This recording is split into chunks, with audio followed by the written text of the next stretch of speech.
So this is what everybody really looks like when they take their mask off after guns, beer, and therapy.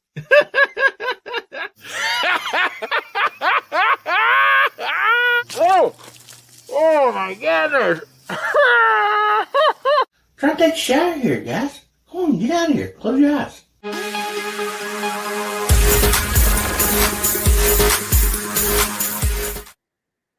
Howdy, Hillbilly Nation. This is American Hillbilly. Man, good to see y'all out there this evening.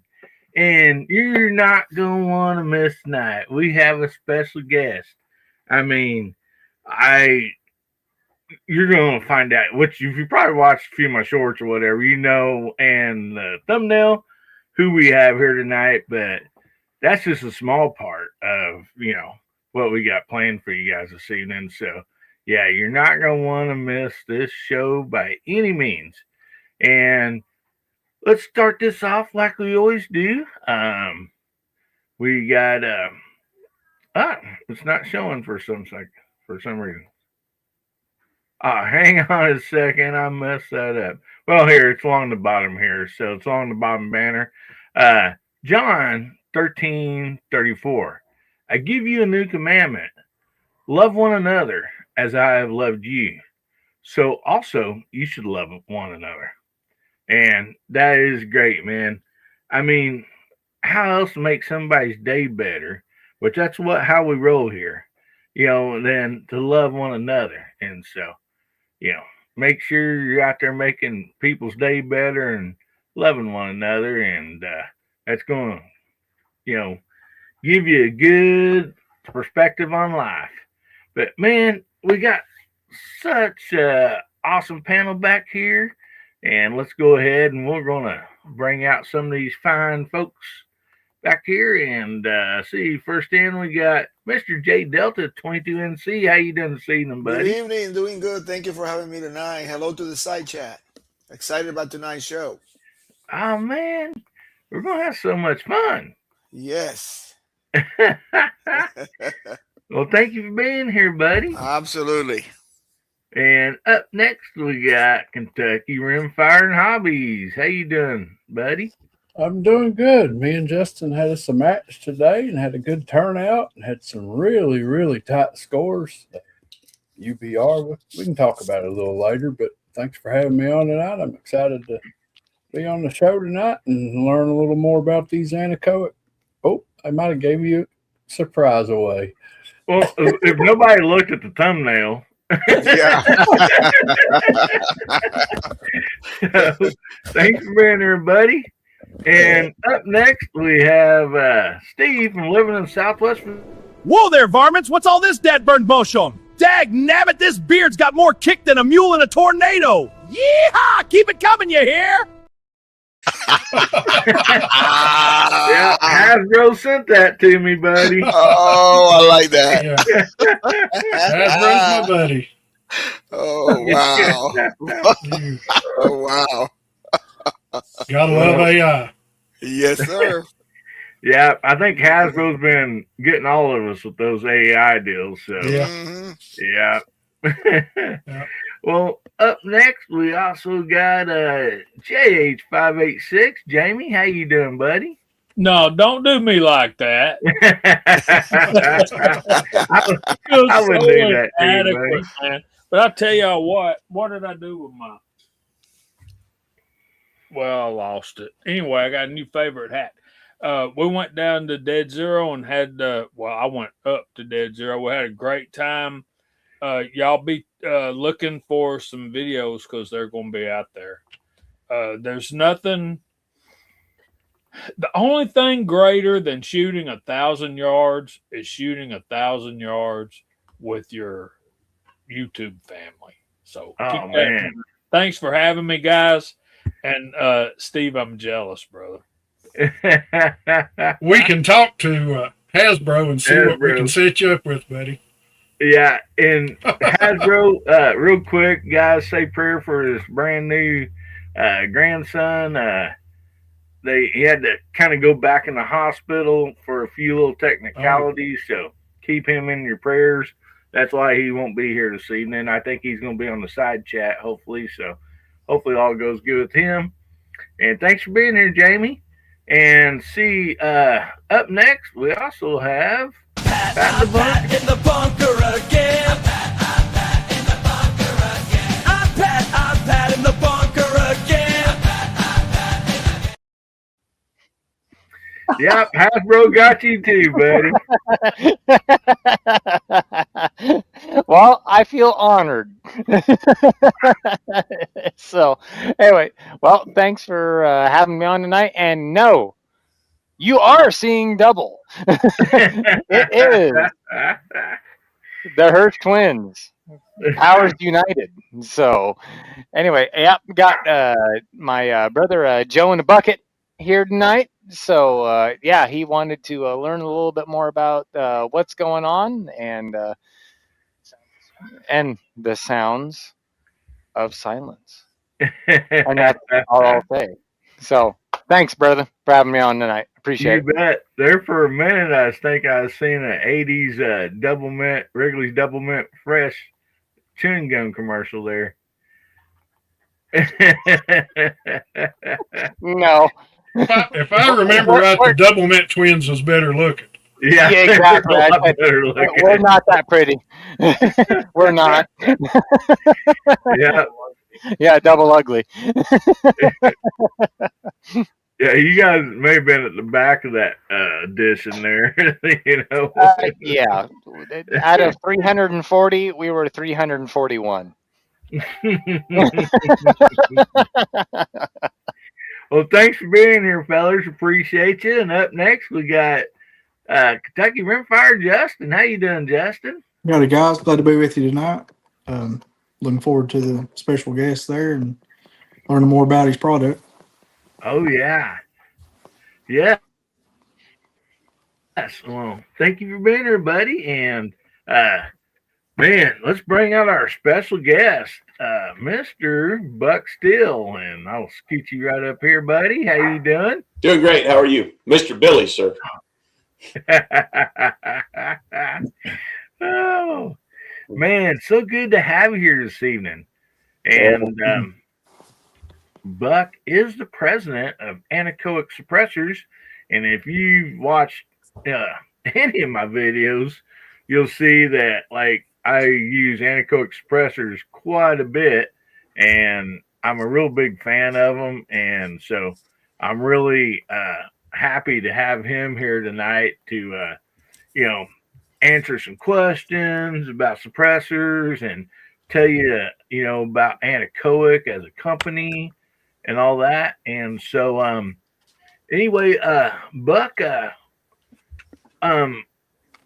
when did Anechoic start? I mean, and was there a reason for it to start? I mean, well, as a legal entity, 2020, but the concepts and the engineering date back to about 2001, I think. I was working at the Lockheed Skunk Works as a design engineer and had this new hypersonic propulsion system we were supposed to build an airplane around, and we wrote some software to characterize the flow in the inlet ducts. And then me and the other guy said, we just wrote the perfect software to analyze a suppressor and settle this ongoing argument we had about how you should design the inside of a suppressor. So that's kind of where I got into the suppressor business. Oh my goodness.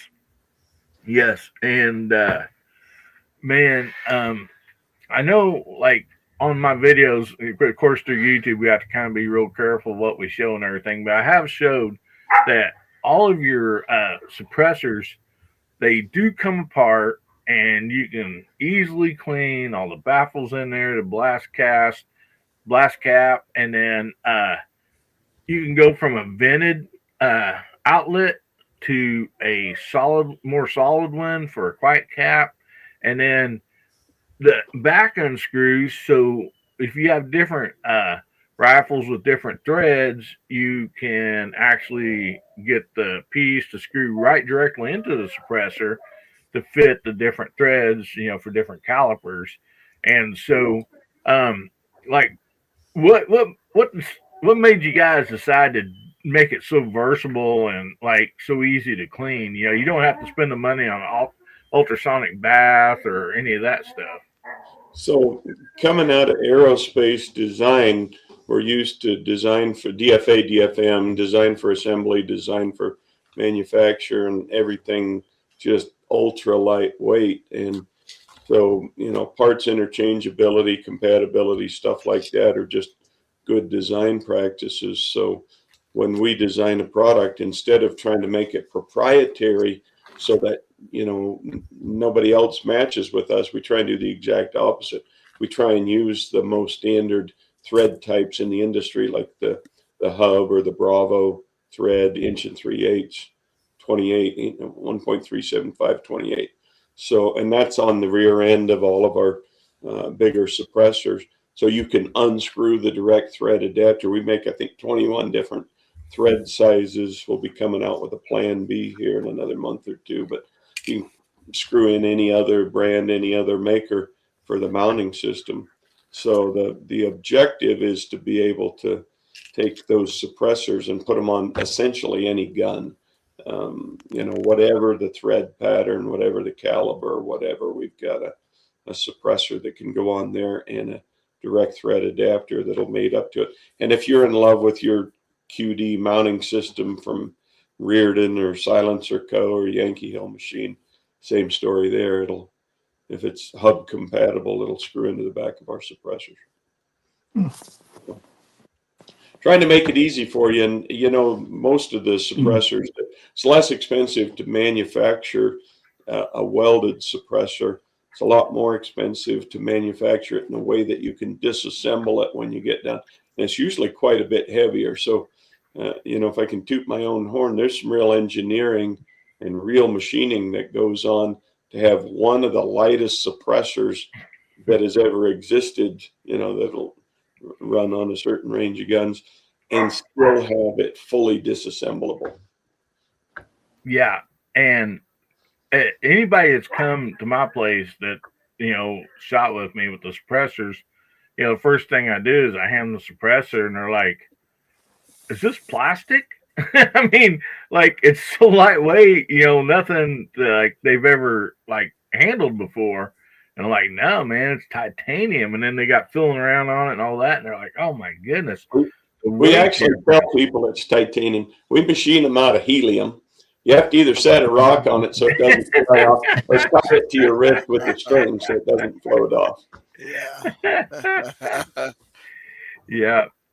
And a while ago, Buck was talking about the QD mountain system. So, like, for instance, if you have a muzzle that goes on there and takes the quick adapters for, like, say, different suppressors or whatever, there's a standard. So, Break Arms or like whoever, he's talking about, those other companies, they will screw in the back of this. So if you already have that set up, on one of your rifles, you can adapt it to these suppressors. And I thought that was really cool, sticking with the standards instead of like, oh, you got to buy only our stuff, So I really like that when companies do that. Yeah, thank you. We like it too. Man. We've got some of our new little stuff that's coming out, like the Pipsqueak 22 and our rimfire, the Anaco X22. They're too small to be compatible with any of those, and they're so light and tiny, like a quick detached mounting system's usually 6-8 ounces between the piece that lives on your rifle and the piece that lives on your suppressor. Well, 6 or 8 ounces on a Pipsqueak that weighs 1.5 ounces makes no sense at all. And we're bringing out the Pipsqueak 5.7 right now. That's going to be, I'm not sure the exact weight, but around 3 ounces. And I'm playing with 3D printed titanium Fibonacci cores right now. We're bringing out the Fibonacci 919. That one of the ones that I'm test firing on Monday is under 2.5 ounces. The heavy ones are coming in around 3 ounces. And they're 6-inch long, screw on your 9mm handgun, and no Nielsen device, no spring couple device, because we're making them that light. and small. So anyway, we'll see how they work. Yeah. See, George out there says, I've got to buy a new suppressor for my 6-284. The brake is obnoxious. And so, yes. That's a big word, Billy. It means annoying. Yeah. I started to say pain in the ass, but, you know, another YouTuber, friends of all of ours, the Scotsman, of course, he's not on here tonight, but he got to come down. We got to shoot together, and he got to try the pipsqueak on the Rossi Rio Bravo lever action rifle, and then also, you know, your 30 cal can on the pistols. And like, he's like, I'm sold. You know, he's like, man, even on the pistols, the recoil, instead of jumping up on you, is more right back into your hand, and you can keep your sight right on the target, you know. And the weight, like, they don't weigh anything. And so, yeah, he, in case he gets on here later, but yeah, he'll vouch for that, man. He's like, man, these are amazing. And so, we're going to get on to more of your story, Buck, about what you do and the company and all that. But I figured we'd let the panel go around. Anybody's got any questions for Buck about just starting off here about the suppressors or anechoic? Let's go ahead and ask him. So, yeah, I got a question. How you come with the name anechoic? I always wanted to know. Well, do you know what an anechoic chamber is? No. Well, the word echo is in the middle. It's a word that means no echoes or anti-echo. When I was at Edwards Air Force Base doing flight test for the Skunk Works, they have an anechoic chamber there that's big enough to put the world's biggest airplane in. It's got massive ducts that'll run up to the engine's inlet and exhaust. And you can run the world's biggest jet at full throttle for 8 hours in there. And the whole hangar is anechoic, but it's anechoic for sound and for radio frequency. And they can drop the temperature down to minus 80 degrees like it would be up at 50,000 feet. So it was cool to be in that a room that was, I mean, you could have put a football field in this hangar, but probably just about literally. And you talk to somebody in there, and it sounds dead. It sounds weird. It's like unnatural because there's no sound background. It's just like a sensory deprivation thing. And all of your sound studios, you know, whatever musician is recording, they're doing that in an anechoic chamber. Cool. So anyway, that's what the word means. Okay, well, and that was gonna lead me to I'm piggybacking off of what J Delta was asking there.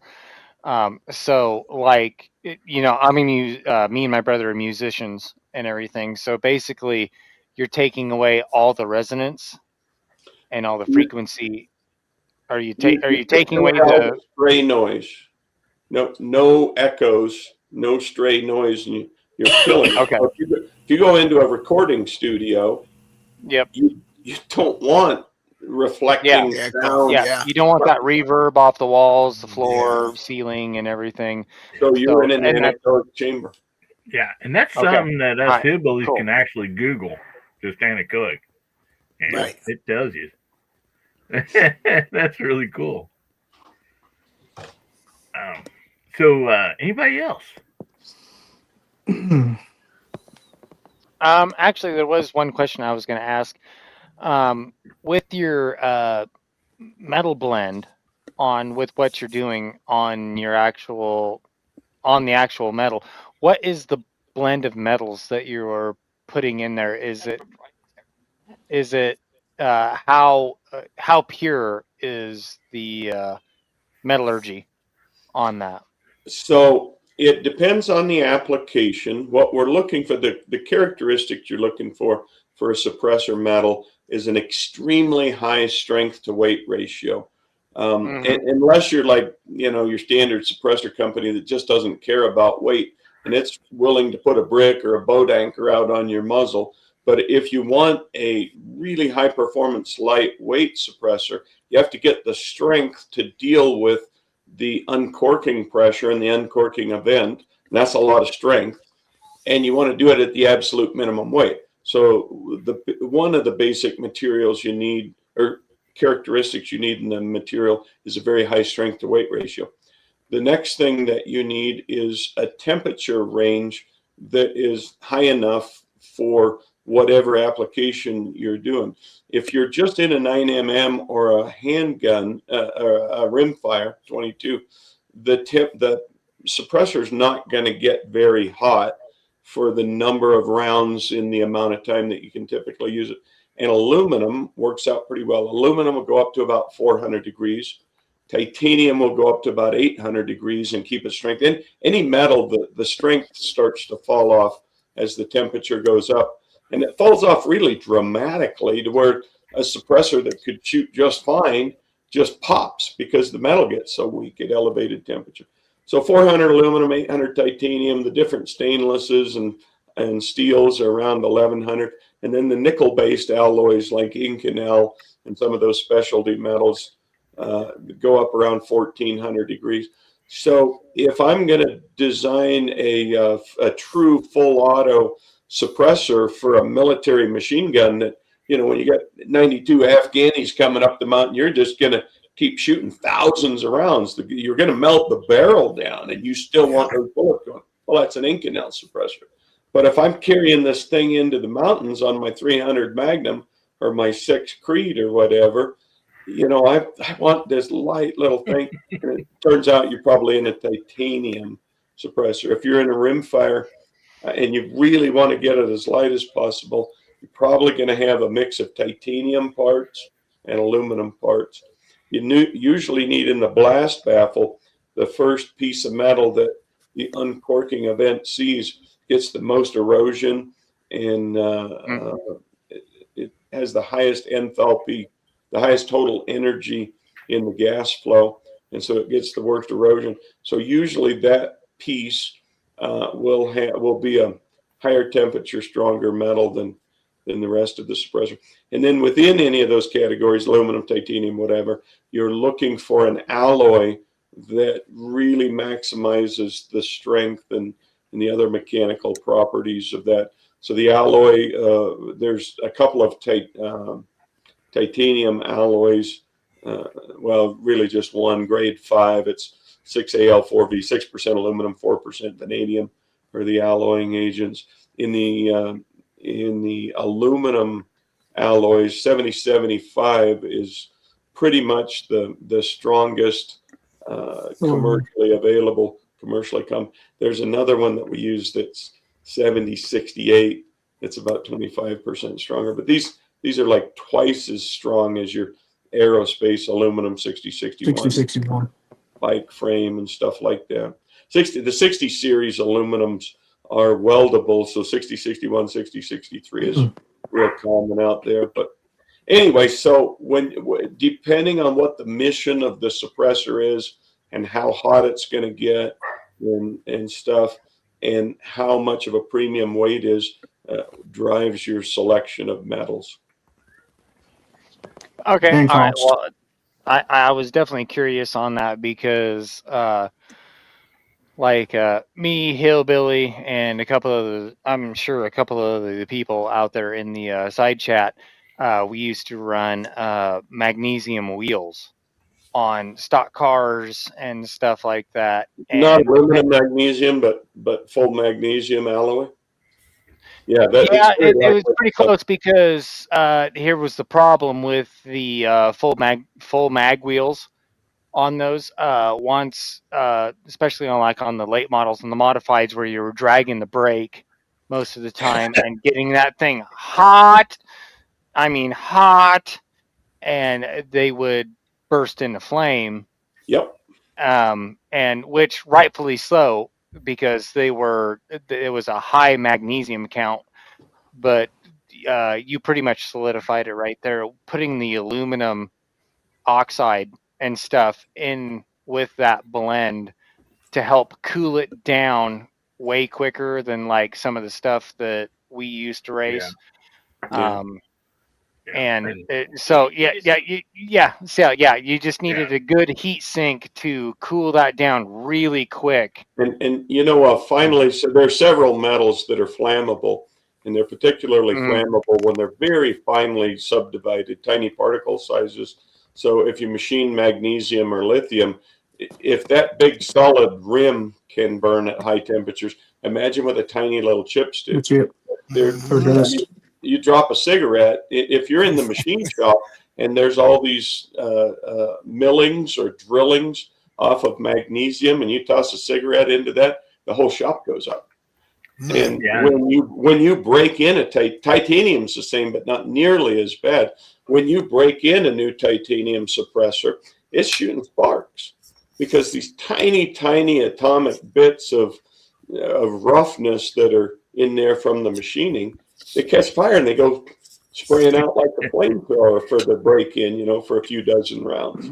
So people do that have never shot a titanium suppressor, and they're thinking, why are there sparks coming out? My bullet's hitting my suppressor, or you make horrible suppressors, they shoot sparks or whatever. Yeah, Justin's sitting down there shaking his head the whole time you're talking. He's a shop teacher and a machinist, and so he's like, yeah, I understand what you're talking about. No, I just wanted basically what I was trying to do was trying to clarify to everybody with the magnesium and different alloys and everything to make sure that everybody was rest assured that yes, this thing is going to take high temp.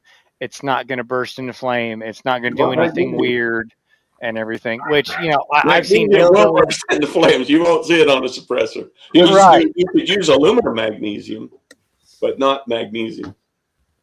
So so you gotta rule out anything that tends to explode or burn. Here's another thing you won't make into a suppressor.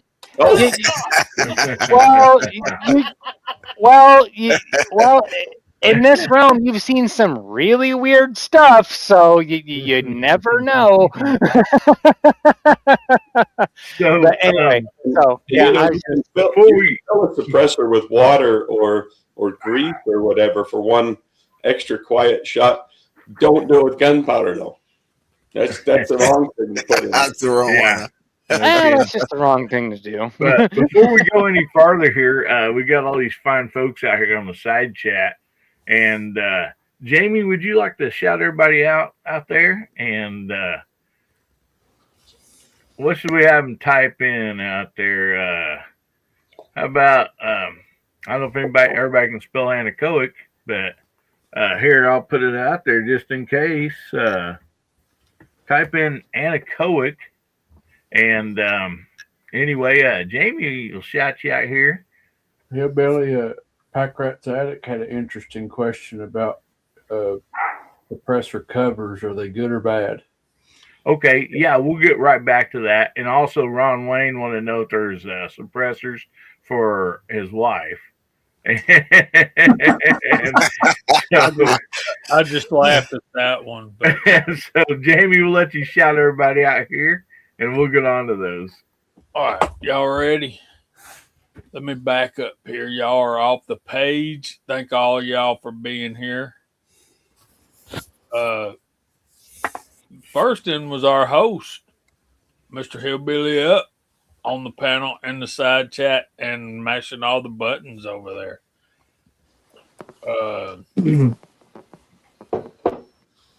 Living in Southwest Virginia is on the panel and in the side chat. J Delta 22NC is also on the panel and in the side chat. Vanessa Kitty is out there.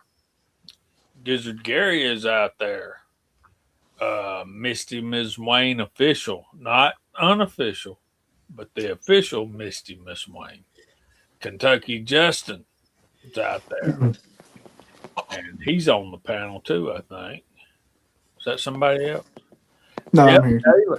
It's me. I thought so. Yeah. Jeff Taylor, is out there. Ben C. Hasbro, 1964. We're missing your brother. Miss Kitty's out there. Helping Man, Abigail Finnegan. What's going on, lady? Rule. Dale Pogue. Ron Wayne official. Notice both of those are official. Him and his wife. Pack Rats Addict. Artac and daughters. Artac daughters. Ozzy Osbourne, what's going on, my brother? Mr. Bob's out there. Joe Rose. Pat in the bunkers on the panel too. So is J Delta 22 NC. Ms. Packrat. Artac and daughters again. Tim S. Kentucky Rimfire and Hobbies. Chad's up there on the panel. Ron 2A Matters.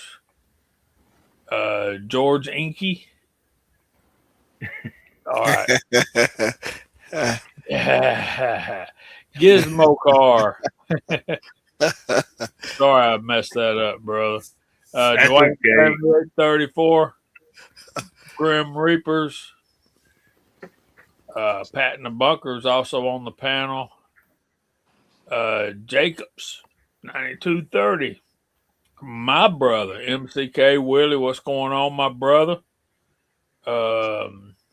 Jeff Lee 06. And I'm still scrolling. We got a lot of fine folk out there. You doggone right we do. Smoking Joe. Gizzard Gary's out there. I don't know that he put that in there.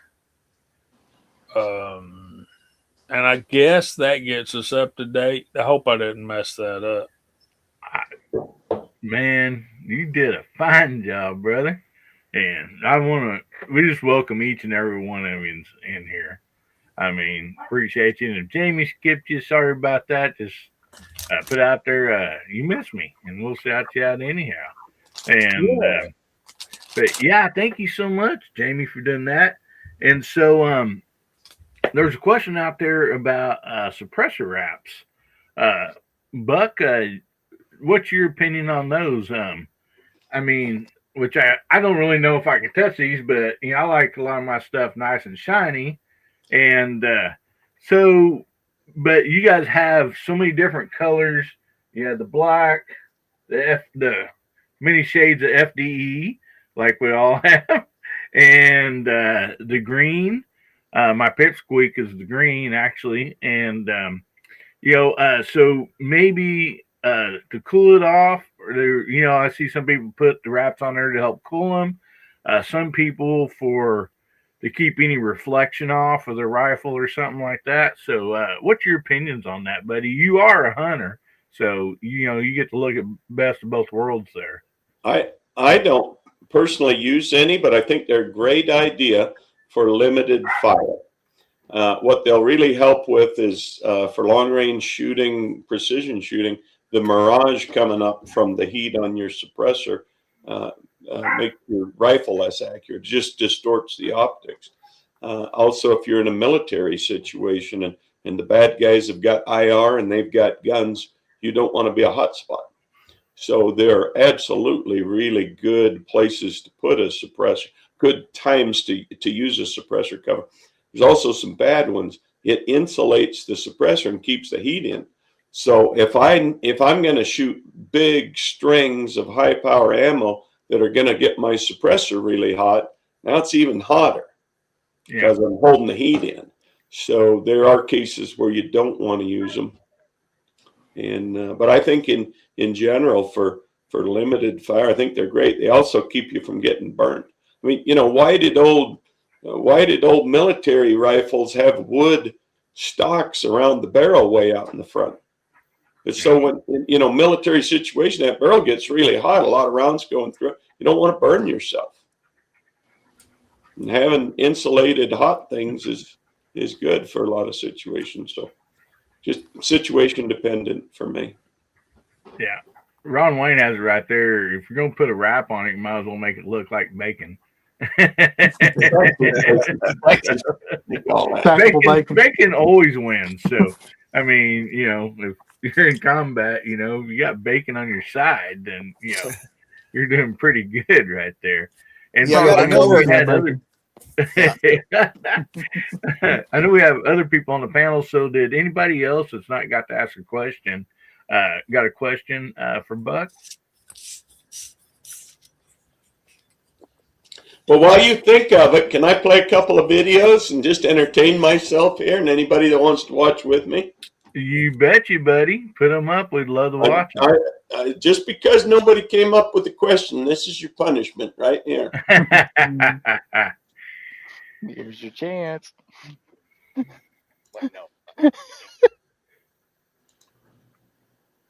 Oh, no.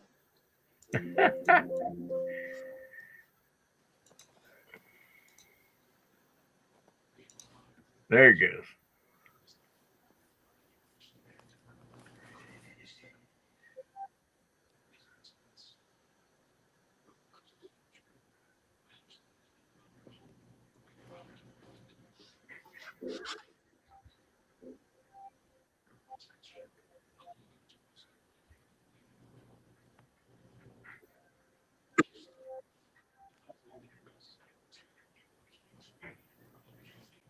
So that elk is 610 yards away. He scores 357 inches.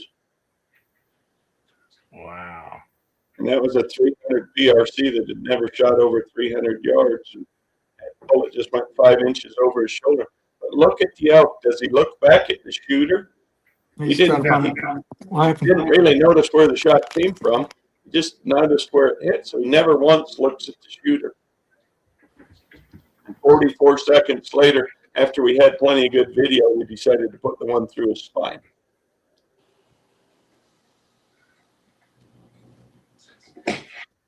Perfect. Nice drop. Man.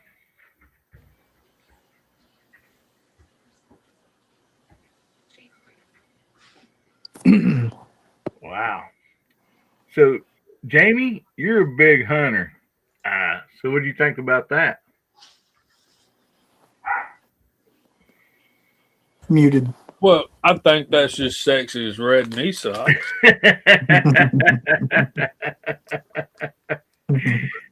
I love to hunt, but I'm in Georgia, man. We don't have animals like that out here. But that's on my bucket list. I'd love to take I would love to take an elk and a bighorn ram. Those are two things that I would really like to take. Got a buddy from Alabama that y'all might know. He was shooting 300 PRC at 1,000 yards. Man. Now I shoot 6.5 Creedmoor on paper at 1,000 yards, but there's absolutely no way that I'd shoot an animal with that cartridge at that distance. That's for poking holes. That's not for taking animals in an ethical manner. Yeah, you got to consider in that, the ethics of it when, you're putting an animal down like that, for hunting purposes and stuff. You definitely don't want it to run off, and well, I probably wouldn't take a shot at 600 yards personally, but that's, if you're comfortable with that and you're convinced that you're going to make an ethical kill at that range with that particular cartridge, have at it. That's the point. That's the constant question that hunters, are mulling over in their mind, I believe. Mm-hmm. Yeah. And, you talk about like the bighorn, I mean, I guess it's really hard to even draw, a tag for them. But, I mean, you're literally shooting most usually from one hillside all the way over to another hillside. And I've watched some of the videos, some of those guys hunting those. And, yeah, very long distance. And, I mean, spend days out there, tracking them. I feel confident that I can make the shot. I just wouldn't do it with a 6.5 Creedmoor. Mm-hmm. 7mm Magnum, 300 PRC. Yeah. That kind of thing. Yeah, maybe. How come when we talk about hunting ethics, we talk about the distance of the shot, but not the conditions? Like I can hit a 600-yard deer more reliably with a good rest and a steady target than I could at a running deer at 50 yards. Yeah. Yeah, he kind of stood still for you there, didn't he, bud? We were on him for about 45 minutes, scoring him and deciding whether to shoot him or not. We'd seen a 420 elk the day before, and so we were trying to decide whether to shoot this guy. And in the end, we said, "Go ahead. Here's a bear if you guys like bears." This is a 300 blackout at 100 yards. He's going to get a heart shot here in a minute. Oh man, he's set pretty for you. He didn't like it. No. Right there, he's down and just rolling. He's dead now. I wouldn't have done that. You wouldn't have sat there? I wouldn't shoot a bear. Oh, because it's a bear, yeah. Well, if you don't shoot him and you put him in your truck, he could get upset and claw you. It's easier to get in the truck if you shoot him. I don't plan on putting him in my truck until he's dead. Yeah. But well, he ain't done nothing to me. I mean, if I had to shoot a bear to in self-defense, that's one story. But I have no desire to kill a bear. I just don't. I wouldn't shoot anything I ain't planning to eat, and I dang sure ain't planning on eating a bear. Well, the whole thing in one sitting, anyway. That'd be a lot. Well, that goes back to Garfield, man. I love cats. I just can't eat a whole one at one setting. You know, I had about a 1 pound elk burger here for dinner an hour ago. It's going down pretty good. Oh my God. Michael Dunn says bear meat is really Abigail. great. Hello. Hey, Michael Dunn. I don't know. I had bear meat. The more you chew it, the bigger it gets.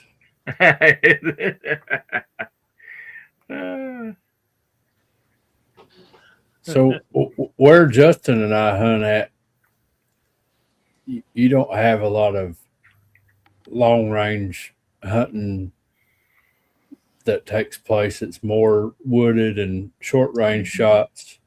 But where a suppressor comes in handy for us is coyote hunting. Right. If you get on a pack of dogs, you can get backup shots, follow up shots, or get more than one dog. Mm-hmm.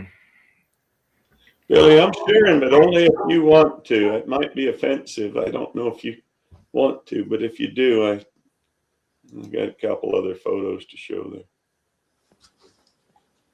there. Yeah, that's a big kitty cat right there. Oh, there is a kitty. No, I was focused on the suppressor here. That's a suppressor. Here, kitty. Jamie could eat that cat. Hmm. And again, if you don't want to put a bear in the truck with you, you do not want to put a lion in the truck with you. They're seriously scratchy animals. Oh man. Just a little scratchy. What is that? Tom probably weighing about what? 95 to 110. You're getting close. He was about 120. Yeah, I was gonna say it's bigger. I got a dog that weighs 110. It's way bigger than my dog. That's 110, that's a good about as big as they get around here. This one's fairly close to me here in Cedar City, hour or two west of here on the Nevada border. I was supposed to be up in Idaho. They're getting some 160-pound and even 180-pound doms up there in western Idaho. But Marcus said, man, you see the size of that litter box. Stop it, George. You're not eating cat, buddy. I ain't scooping out that sandbox. You don't want to let the kids play in that sandbox either. No. Ew. Woof. Well, so Justin and Steve and Chad, I don't think you guys got some questions or suggestions or anything like that for Buck? As far as like your caliber range for suppressors, everything you got is pretty adaptable from what I'm hearing. Like your baffles and your front and back chamber. Like, do you make caliber specific ones like from 17 to 50? I would imagine, or to 45. We don't have a 50 BMG. We don't go above 45 caliber right now. We got a 50 design that we've tested that's really good. But when I first designed it, I wasn't focused on weight. I was just focused on experimenting with the sound. And it was just as heavy as all those other boat anchors out there. 4 pounds on a 50 BMG, 5 pounds. If I put it in titanium and scope the weight out and spend some money, we can get a 50 BMG suppressor down under 2 pounds. It'll be a real high performance suppressor, but it takes a lot of money to, go through the product development, a lot of time and effort to do that. Where does your line start at? Does it start at 22 caliber, or do you have a 17 specific? No, it's the 2 rimfire suppressors we make. Will take any rimfire from 17 up to 22 mag, and we're bringing out a Pipsqueak 5.7 right now that's all titanium. I should have one of each of these here that's the same as our little Pipsqueak 22, but it's the Pipsqueak 5.7. So it'll do your 17, your HMR and everything up to your 5.7. I probably shouldn't mention it in public, but it'll do real well on an AR-15 if you just don't let it get too hot. Mm-hmm. But it's a tiny little suppressor, and so if you got a real loud gun like a 5.56, you want more muffler than that.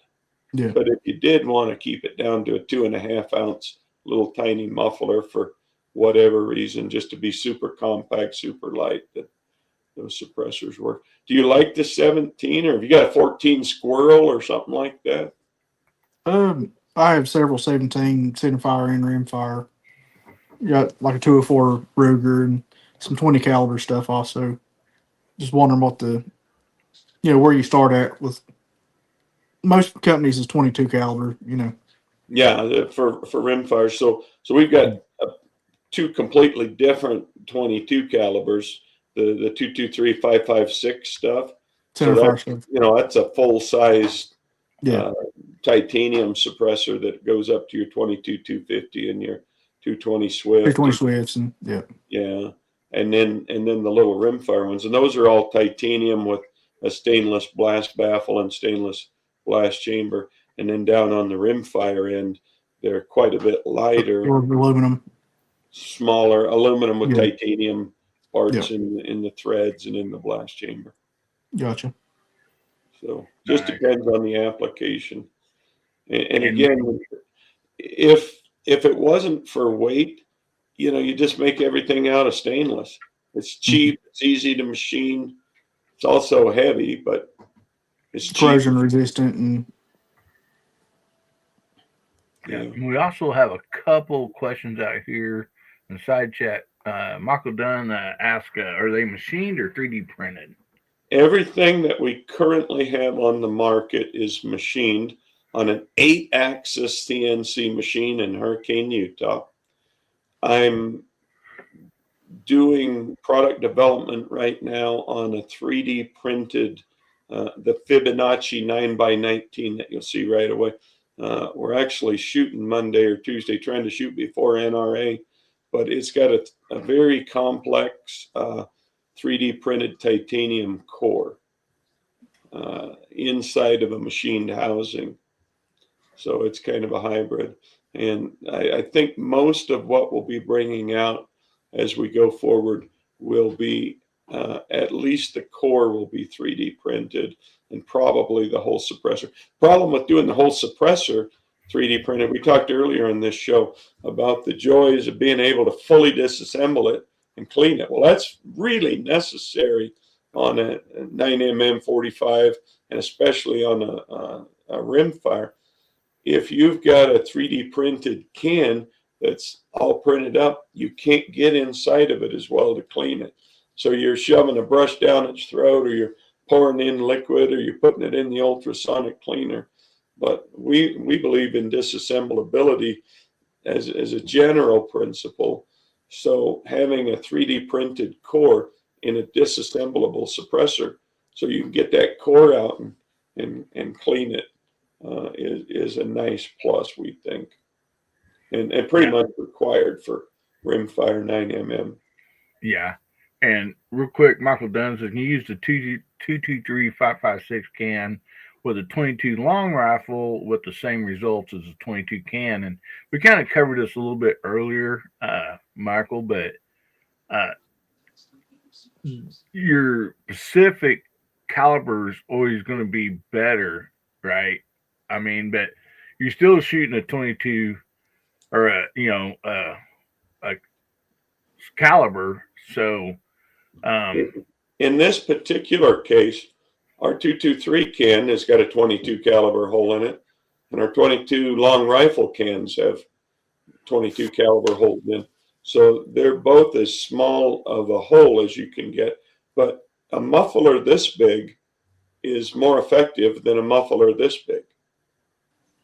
So it's actually a better 22 can, but our compact 223 is 8 ounces. Our full-size one's 10 ounces, where our 22 can is 2.5 ounces, and the little pipsqueak is 1.5 ounce.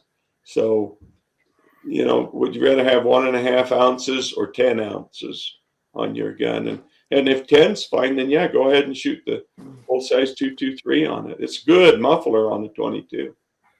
You ever want to get Hollywood quiet, get yourself a bolt-action 22 and bolt action full-length rifle barrel, and screw one of our 22 suppressors on it, and then put like CCI quiet 22. It's not just subsonic, it's like subsonic, 710 feet a second or something. And it's I kid you not, it's louder to dry fire our 22 bolt action with graphite stocks than to shoot that configuration. The impact of the firing pin hitting a dry chamber is louder than the uncorking event. I've run is it called Capri or what's the name of that one? That Cobra. Yeah. I've ran those two there, and I can guarantee you it's quieter than my Daisy BB gun. I mean, those little things. I mean, it's like that's not an exaggeration. I'm not going to say who it is, but I've got a dear friend a mile from here that shoots raccoons out of the backyard because he's in a dense neighborhood with but they're near a stream, and the raccoons are in his backyard and in his trash, and his air rifle is too loud, so he shoots our 22 can on a bolt action 22. Well, there's a good reason why the pipsqueak's not sitting up here with these other suppressors, because it's hanging over the front door on a Rossi Rio Bravo lever action, you know, and it's like the best varmint gun I could ask for. Well, you know, same with like a bolt action, you know, you got a closed chamber when you shoot it. And, you know, I think a lot of you've probably seen my video, but just racking the lever action is way louder than what the gun is, you know, shooting it. And it's just, I was amazed. I mean, I was like, man, what a great varmint gun. It is the Anaco X22. It's tiny. You know, bigger's always quieter, but it's heavier. You know, if I wanted to go for maximum sound performance, it would always be a 55-gallon drum of concrete. Yeah. But they're just real tough to lug around. It is. Unless you like Pat and you got a twin there to stand up front and hold that drum. So Yeah, Joe would have to struggle and carry the 55-gallon drum of concrete around, but that'd be his job. Yeah. So Steve, we got you and Chad left. well, I was gonna say. I mean, there's not a lot of questions to ask. I mean, everybody's pretty much covered everything. But me being a rimfire shooter, a competitive rimfire shooter, suppressors sometimes help with accuracy. It's like adding a barrel tuner on the end of the barrel. It tames the harmonics of the barrel, and sometimes it hurts. But on the air gun side of things, we call them moderators, and they're not regulated, but they're also threaded different. They're half by 20, not half by 28. That's easy. Do you Standard. well, and all of my moderators on air guns are extremely quiet, and they're all 3D printed. Is that something that you see anechoic maybe getting into in the future? Is air We're guns? 3D printing right now. Okay. I've got 20 feet through that door a bunch of 3D printed titanium cores. Our first 3D printed product will be the Fibonacci 919. For your handgun, and I got we're 3D printing. I got a peek at that design, and wow, I mean, it's really cool. And so, did I show that? Don't show that to anybody. I did not show it to anybody. We weren't recording at the time, remember? And so, but anyway, Abby asks, do you have a 10 millimeter suppressor? And yes. So the 40 cal 10 millimeter goes in the 45 can. Yep. So you buy the 45, and we do make a 40 cal quiet cap to go on the 45. So if you buy the 45, either the compact or the full size, the Aneco X45, it comes with a 45 flow cap and a 45 quiet cap, a solid cap. But separately, we sell 40 caliber quiet caps. So you can put on there. But these are rated for the biggest magnums, like 460 Weatherby, 458 Winchester.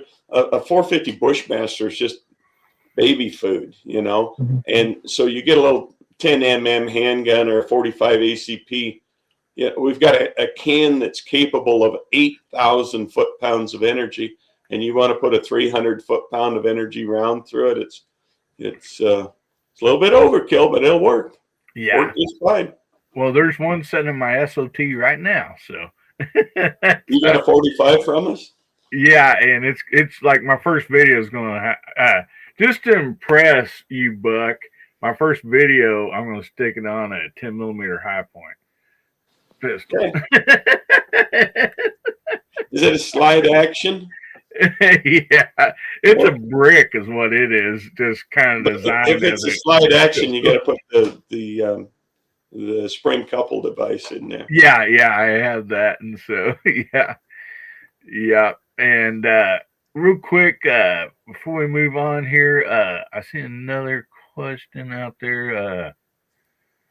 Where'd it go? Give me just a second. Michael Dunn. Oh, yeah, Michael Dunn.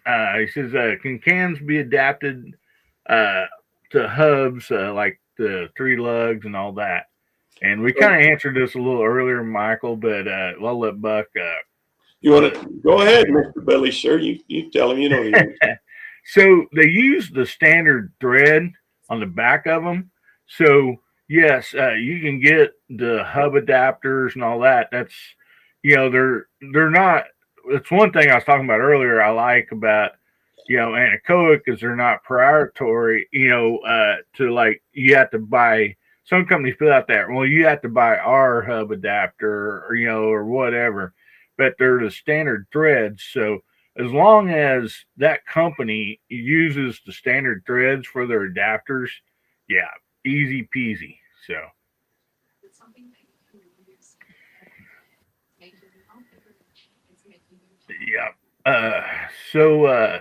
See, Steve.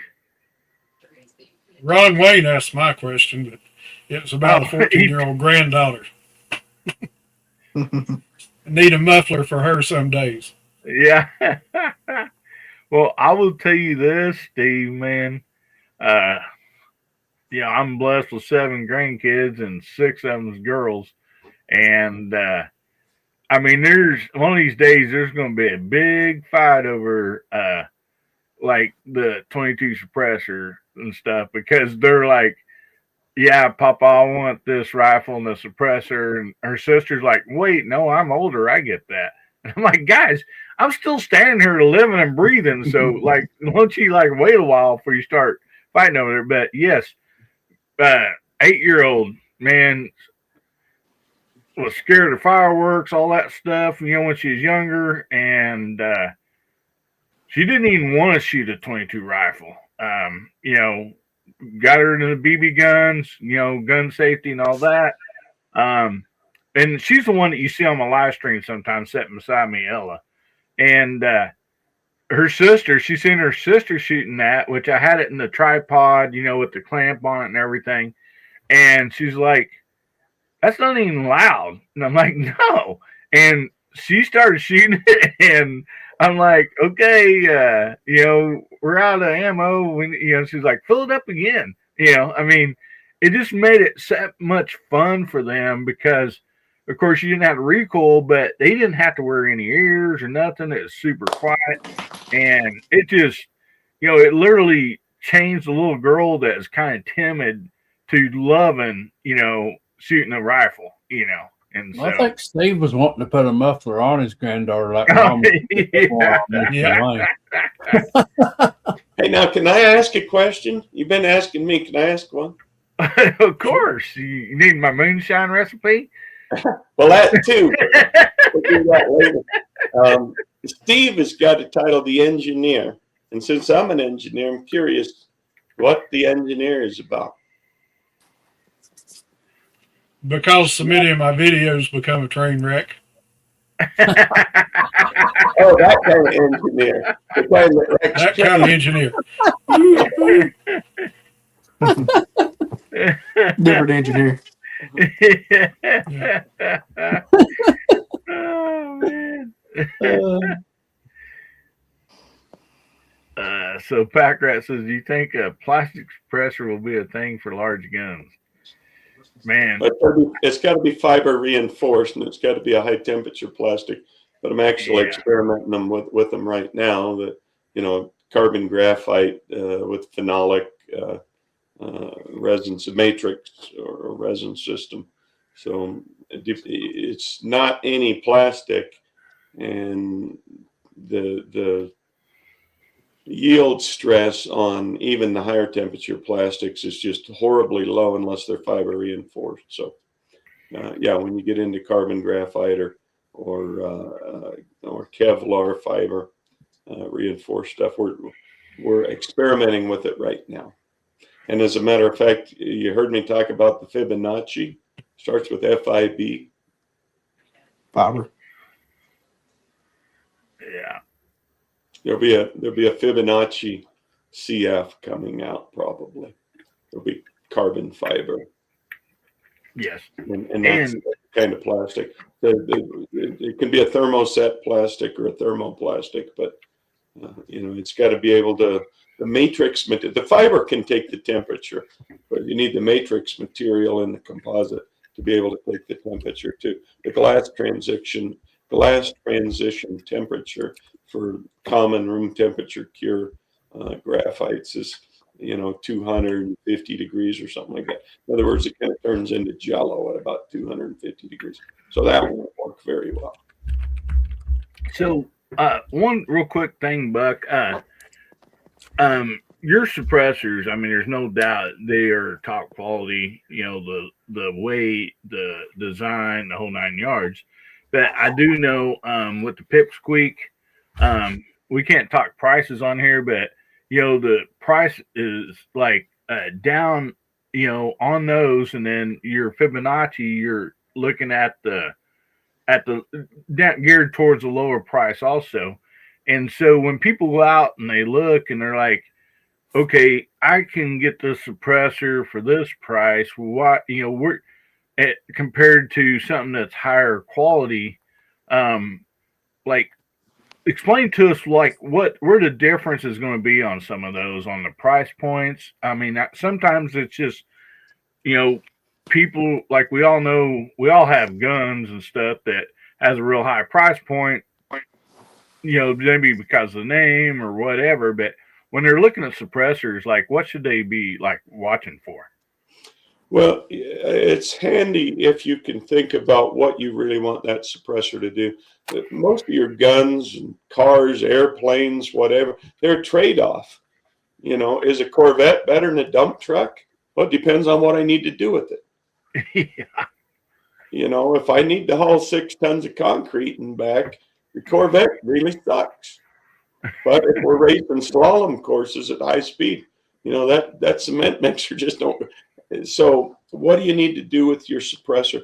And generally, higher quality is higher price, bigger is higher price, higher temperature, higher performance is higher price.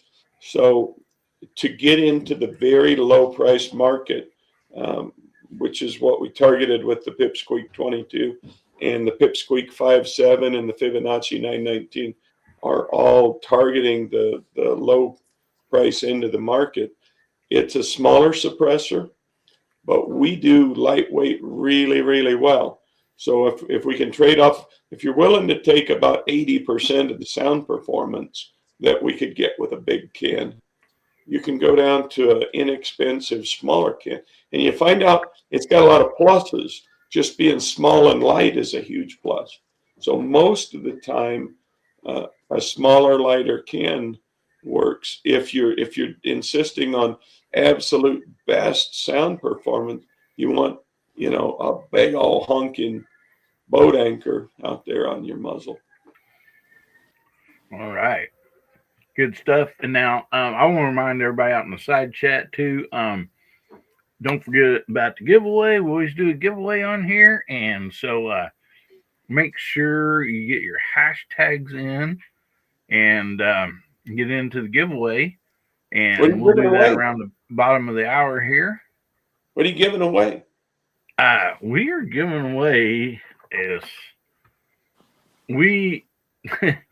I've been giving away a knife here on this channel, and we call them the skinny knife because they're really thin and stuff like that.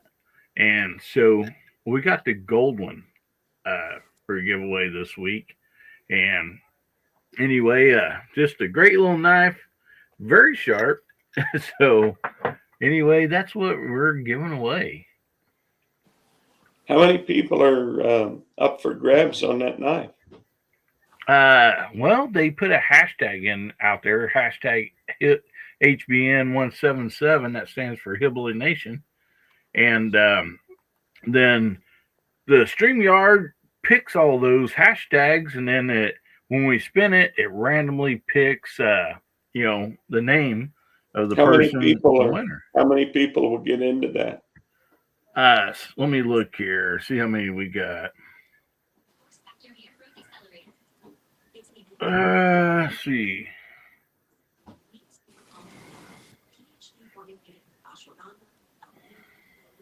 My this thing is, so I'm going to tell everybody this thing, how it does sometimes. It only shows, we don't have as many entries as we have on like the people watching. So if you previously put in your hashtag, go ahead and put your hashtag in again, so we make sure that it gets it picked up, because I did refresh it. But yeah, we can give you an accurate number here in just a little bit. So real quick, before we get to the giveaway towards the end, or towards the bottom of the hour, why don't you tell us a little bit about yourself and your background? We kind of touched on this just a little bit a while ago. And okay, also Chad, don't let me forget about that here. after we do the giveaway, we'll do that that GoFundMe for Greg. Okay. You wanna? Can you raffle for your GoFundMe? Maybe say that another way.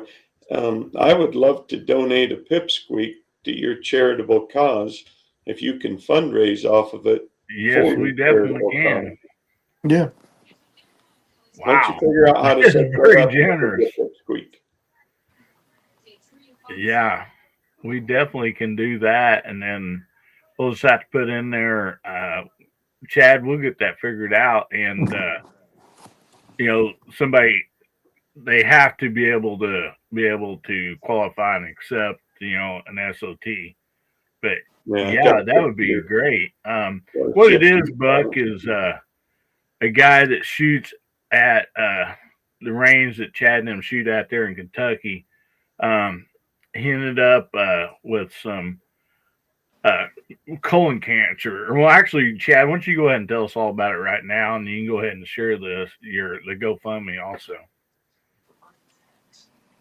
All right. So the gentleman's name is Greg Ray, and he's a member at our range, and he shoots with us in the rimfire events. And he and his wife makes my T-shirts that I give away on my YouTube channel, my Kentucky Rimfire and Hobby T-shirts.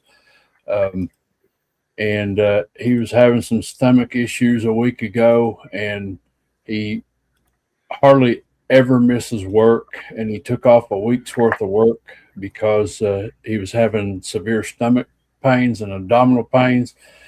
And when he finally went to the hospital and they took him upstairs for testing, they called back down and told his wife, "We're not bringing him back down. We're taking him to emergency surgery. He has a bowel obstruction."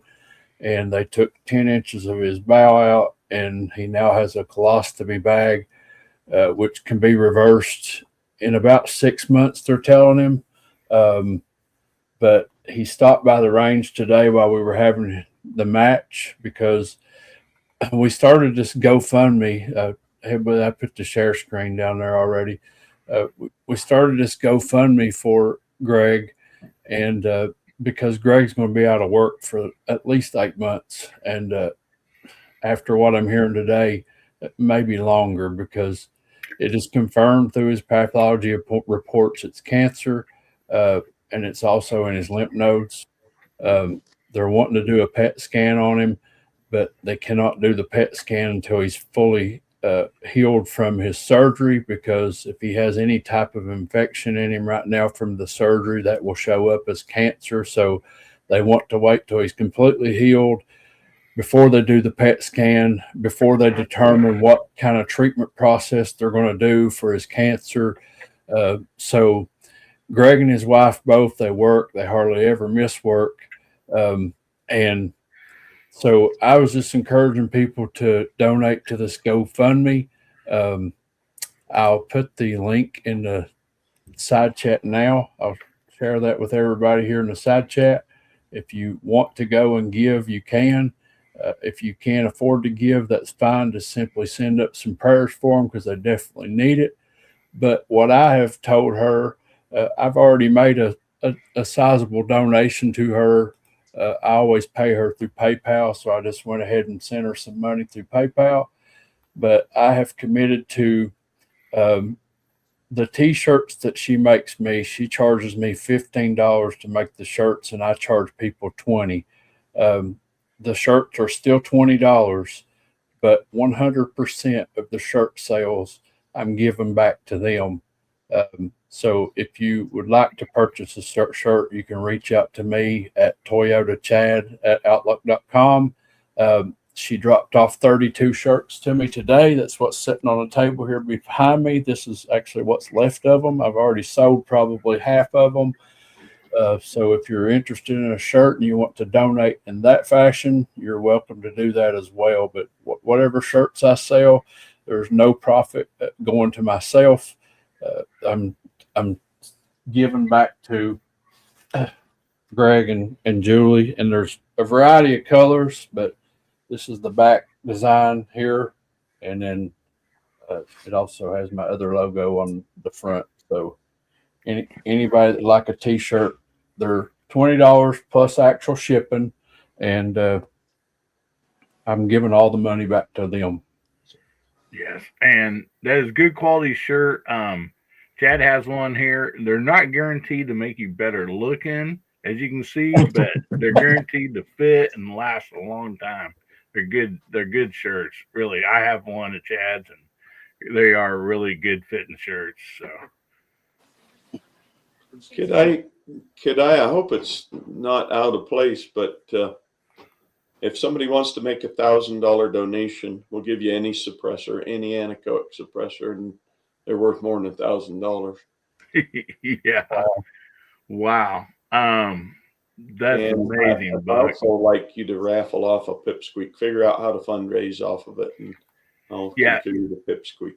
We can do that. Also, we've had different fundraisers, and on this channel, it's one thing that this community is so good about helping people in need. Giving them a hand up, and so yeah, we can put that together, don't you think, Chad? Yeah. Absolutely, Buck, I appreciate that. It really means a lot, and that's actually how Hillbilly and I met. He was talking about he was talking about Scotsman earlier. I was laying around on YouTube one night and come across this live stream, and they were raising money for Scotsman because he was down in his back and out of work, and they helped him out, and then.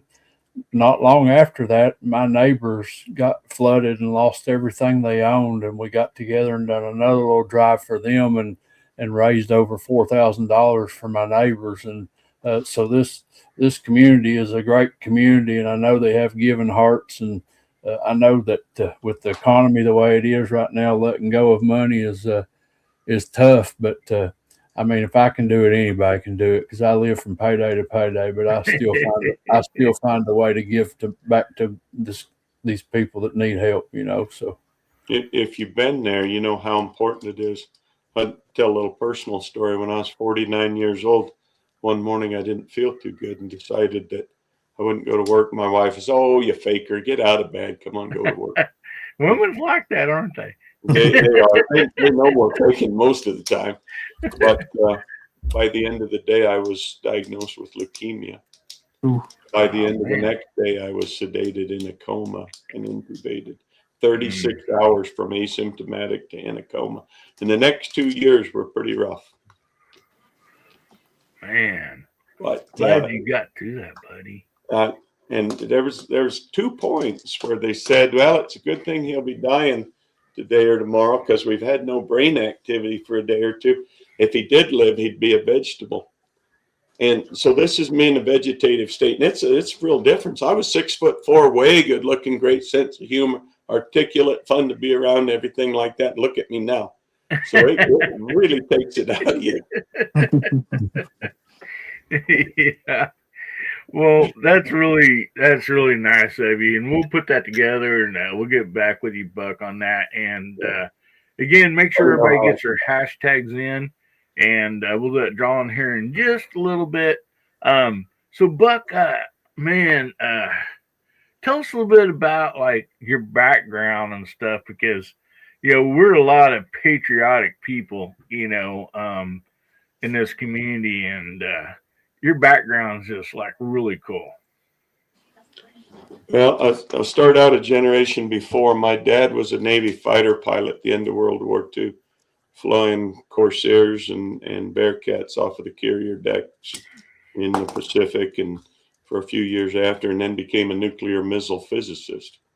And I, grew up knowing I was going to be an aerospace engineer and work on missiles, and so I did. At one point, I was doing the carbon graphite, the composite equipment sections of the Trident I missiles at Lockheed Missiles in Space, making those. And then, anyway, but went to school as an aerospace engineer, and boy, it's just school and more school and more school. But I finally got picked up at the Lockheed Skunk Works. Used to be that the Skunk Works, back in Kelly Johnson days, back in World War II, 50s and 60s, they cherry picked the entire Lockheed aircraft company, if they had a new project, if the government brought them a Whittle jet engine, they just grabbed this engineer and that engineer and put them together and did a project. I was kind of the last one of those. About 20 years after they quit doing it officially, they took me out of missiles and space in Northern California and brought me down to the Skunk Works. So I spent most of my career down there doing different kinds of engineering and working on really cool projects. It's just a dream. It's just, when they talk about living a dream, that's a dream. And, we just sent Artemis around the moon, sent 4 human beings farther from the Earth than they've ever been. They got their 250,000 miles. Well, when Obama came to office, his first jobs program was to take mine. We were working on the constellation architecture, which was Artemis 20 years earlier.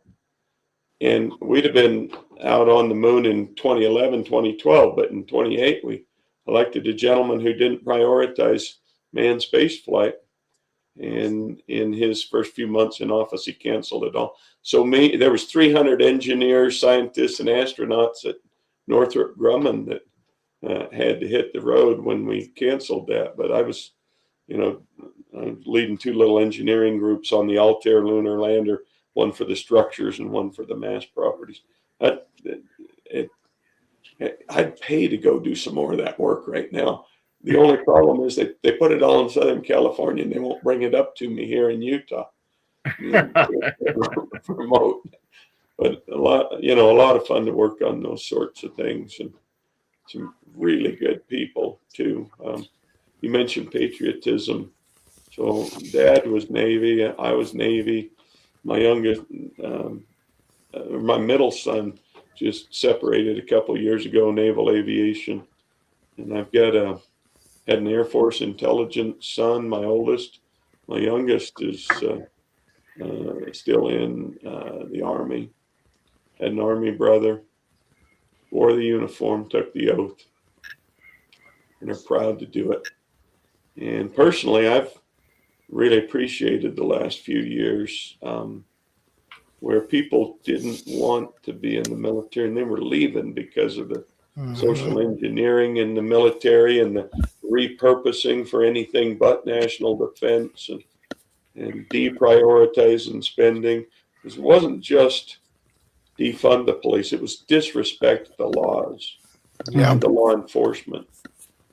And I for one, as a patriot, think that it's important that we have good government, that we have a strong military, that we love and respect the law that protects us all, even if sometimes it's a little inconvenient, a little chafing on me. It's necessary.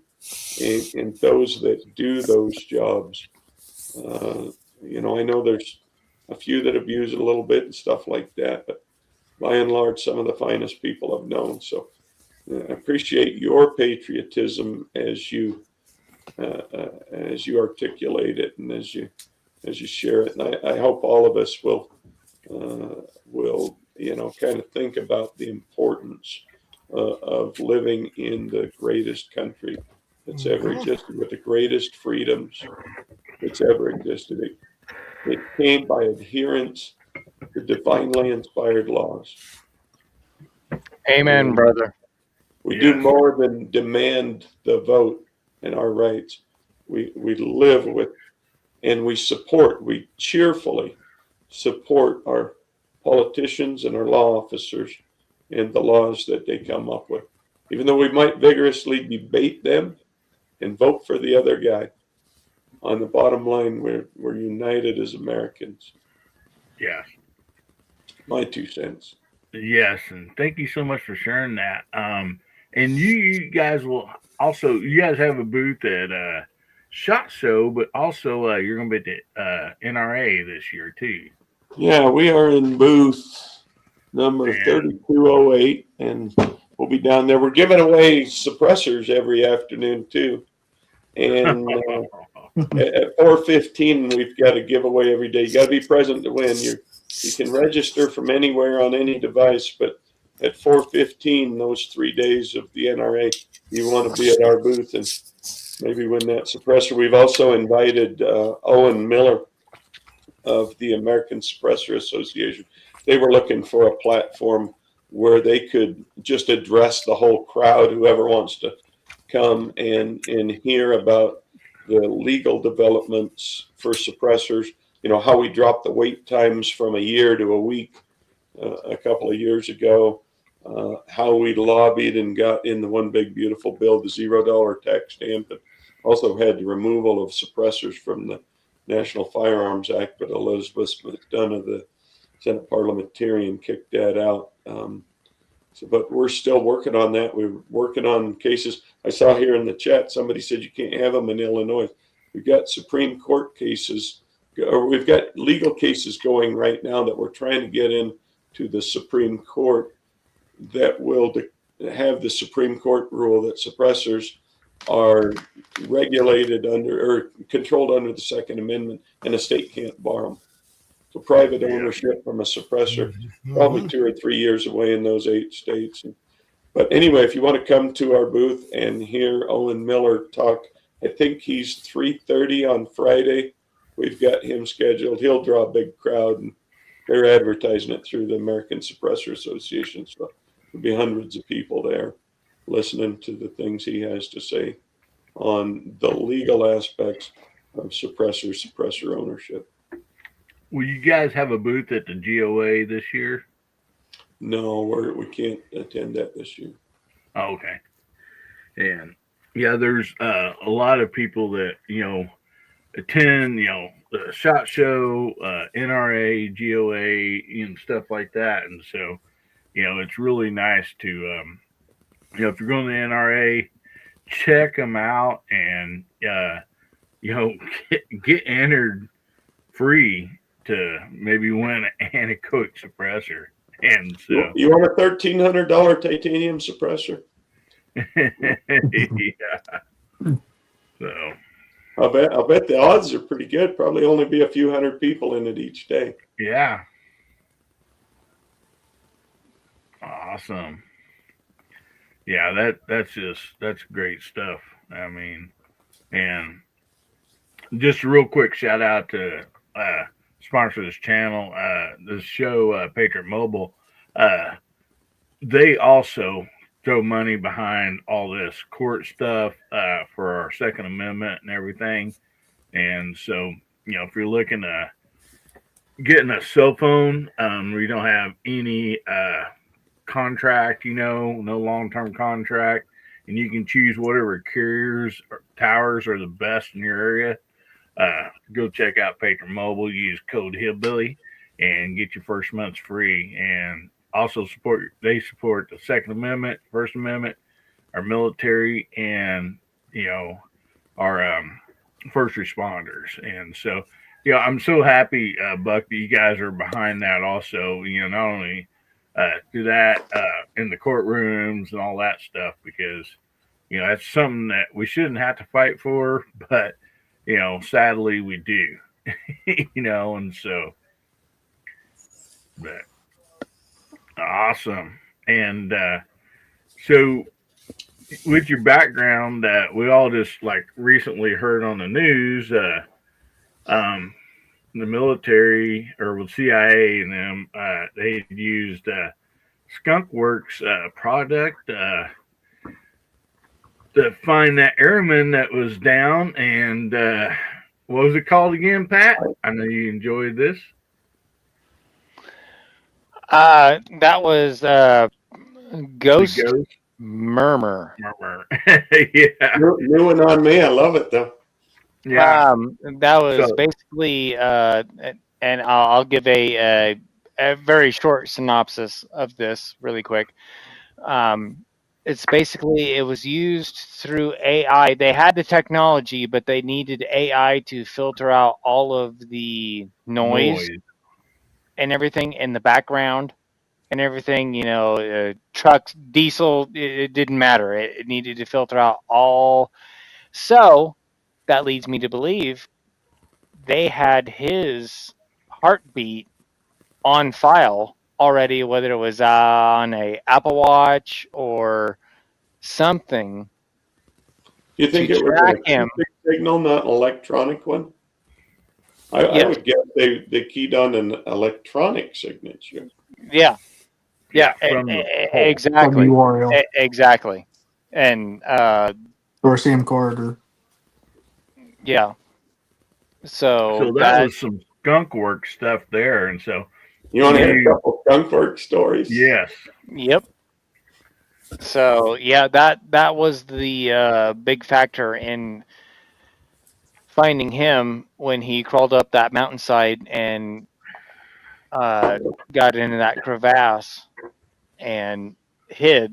So right or wrong, that's what was reported. So I mean, I can see it, and that was from 39.8 miles above. yeah, So a 40, So yeah, about 200,000 damn near a flat near 40-mile range. yeah. And what I've seen on the bill about it, It's way too high to be an airplane, and it's too low to be a satellite. well, they were putting them on. I believe it was on helicopters flying. Not at No? 200,000 feet. no. Oh, okay. Mm-hmm. And But that is super, super cool. You love the technology, you know. Before we killed Osama bin Laden, we needed a DNA sample to know who we were going in after. How do you get a sample of DNA off of a guy that you're just watching from, surveillance aircraft that are up 40,000 feet? Yep, that's from a sample from somebody else that you can put on a quick pad and. No, how about landing on his shoulder and snipping off a piece of his hair? And then flying it back out. man, so Yeah. a lot of conspiracy theories over the last 30 years is starting to come true. Yep, pretty much. But I anyway, mean, y'all, I got to get going. I got to go check cattle, and y'all have a good night. Buck, it was absolutely awesome hanging out with you. And from engineer to engineer, I would love to pick your brain on some things at some point in time. But anyway, I got to get going because I've got. No, but I'll look forward to that too. I've really enjoyed being with you. Yeah, definitely. So, but anyway, yeah, I've got about another 35 angry black women, and I'm talking about Angus heifers that need to be checked. I'm not talking about anything else. I milk anyway, about 60 Holstein mule beans every day as a kid. So been around those big black and white women with they can be angry or they can be great. Yeah, it just depends on the day, it depends on the mood or the moon phase. So handling them. Yep. That'll upset them. Thank you so much, Pat, for being here, buddy. All right. Anyway, y'all, I got to check out. Y'all have a good one, and it was awesome hanging out tonight. So, yeah, y'all have a good one. All right. Well, guys and girls, go check out Pat in the Bunker. And so appreciate you, buddy, for being here. And Denny says, how do I enter the anechoic contest? I had to step away for a minute. And so we'll be coming out with the details and stuff on that. And Buck has very generously gave everybody an opportunity to actually win two of them. Or, well, two different ways that you can win. And so me and Chad, we'll get together and stuff, and with Buck and all that stuff, and we'll get some videos coming out and stuff on the live, and we'll get some stuff figured out here. But basically, you can donate to the fundraiser and get one. But there's only going to be one, so we'll get those details figured out, and then also for the people that just give to the fundraiser, we'll set like at $10 or more. We'll get a little deal going, and Yeah. Then there'll be a drawing. Hillbilly's done this in the past. So if you go to the GoFundMe and you make a donation of $10 or more, then you submit that to Hillbilly and verify, and he'll put your name in the hat. We'll do a raffle on this pipsqueak suppressor. And the other option that Buck has is anybody that wants to make $1,000 donation to this GoFundMe, you can pick any suppressor they offer, he said. Yeah. Now, you do have to be qualified, guys. So if your state does not allow you to have suppressors, yeah, you or a can't. prohibited person. Yes. To go through the proper channels to own a suppressor. Yeah. You got to pass the background check. Which is about the same standard as owning a handgun. Yes. If you'll pass a background check to buy a handgun, you'll pass the check to buy a suppressor. Yes, and there is no tax stamp now. So no, there's still a tax stamp. You still got to do the same background check, same 4.4, still got to pay this tax stamp. Price is just a lot better.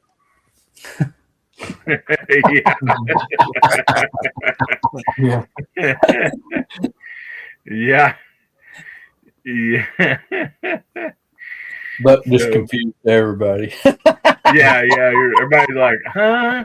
It's a $0 tax stamp, but you still need the stamp. You still have to pay the tax. True scoop. I'm not making it up. Yeah. But it's not going to cost you an extra $200. Again, Buck, I appreciate it. It means a lot. My pleasure. Best to your friend, and sorry to hear about his difficult circumstance. It's not easy. Yeah. Not an easy situation. I'm glad you're out there looking out for him, though. You betcha. Well, let's give away this gold skinny knife here to some lucky winner. And rules are as they've always been. You do have to be present to win. And get your hashtag in, hashtag HBN for Hillbilly Nation and 177. And that'll get you entered. For those of us who have never done that, where do I go to enter that in? You do that on the YouTube side. Yes. So in the side chat, if you put in hashtag HBN 177, then this automatic tool here from StreamYard will pick that up and put you in the drawing. So we'll give everybody just a little bit of time here to get theirs in. Yeah.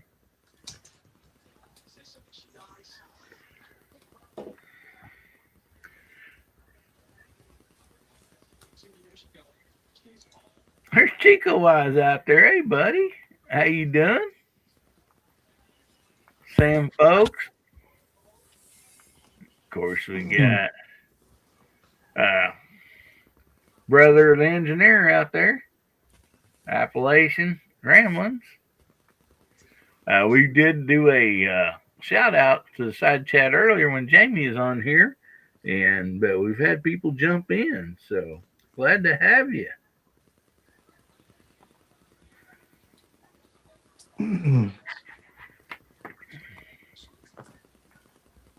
190 out there. So, alrighty. So, hopefully, everybody's had plenty enough time to get their hashtag in.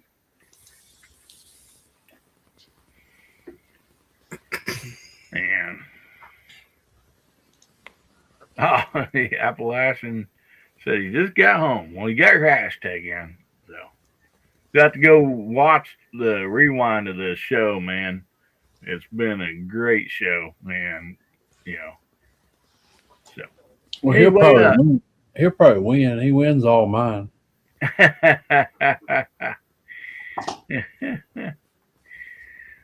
Snuck in and catch a license. I miss it too often. Yes, we are a little later in the evening, but it's Friday night. If you ain't got to work Saturday, then Oh, there we had another entry. We got Super Gigi out there. So, all right, Buck. Since you're a guest here, would you like to give us a little countdown? We'll get this thing a spin. You just want to down from 10? Whatever you want to, buddy. 10, 9, 8, 7, 6, 5, 4, 3.5, 2, 1, 0. All right. Round and round she goes.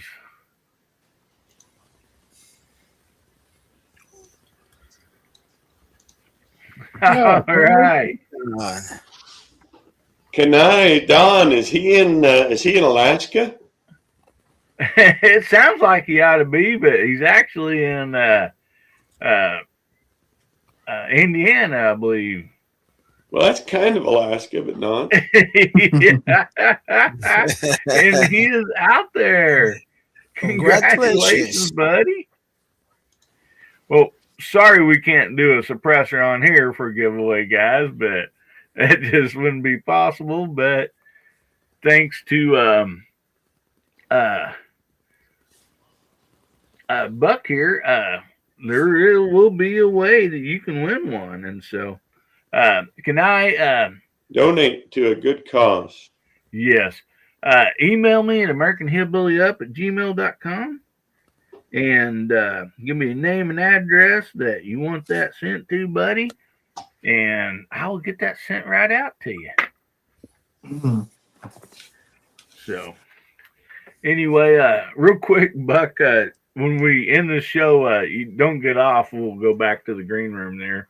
And but also I mean, I just can't thank you enough for being on here. And it was fun. What fun I had all evening.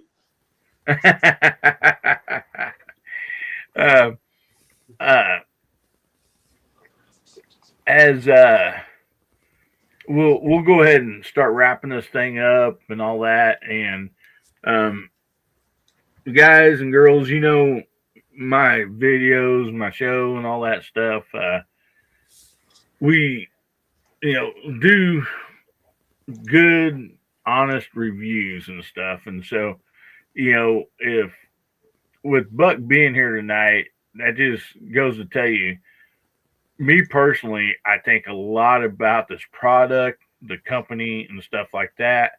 And so, really appreciate him being on here. And, man, bless you for donating to, this cause here for the fundraiser. And man, that's just awesome. And we're going to go around the room and let everybody plug their channel, what they got coming up. And if you're out there in the side chat, please feel free to throw out your channel link there and stuff for everybody to see. And we'll sure highlight it for you, because there's a lot of great YouTubers out there in the side chat also. So, Justin, man, what you got coming up the range? You gonna be putting a whooping on Chad or what? He did today. He did today. A little one.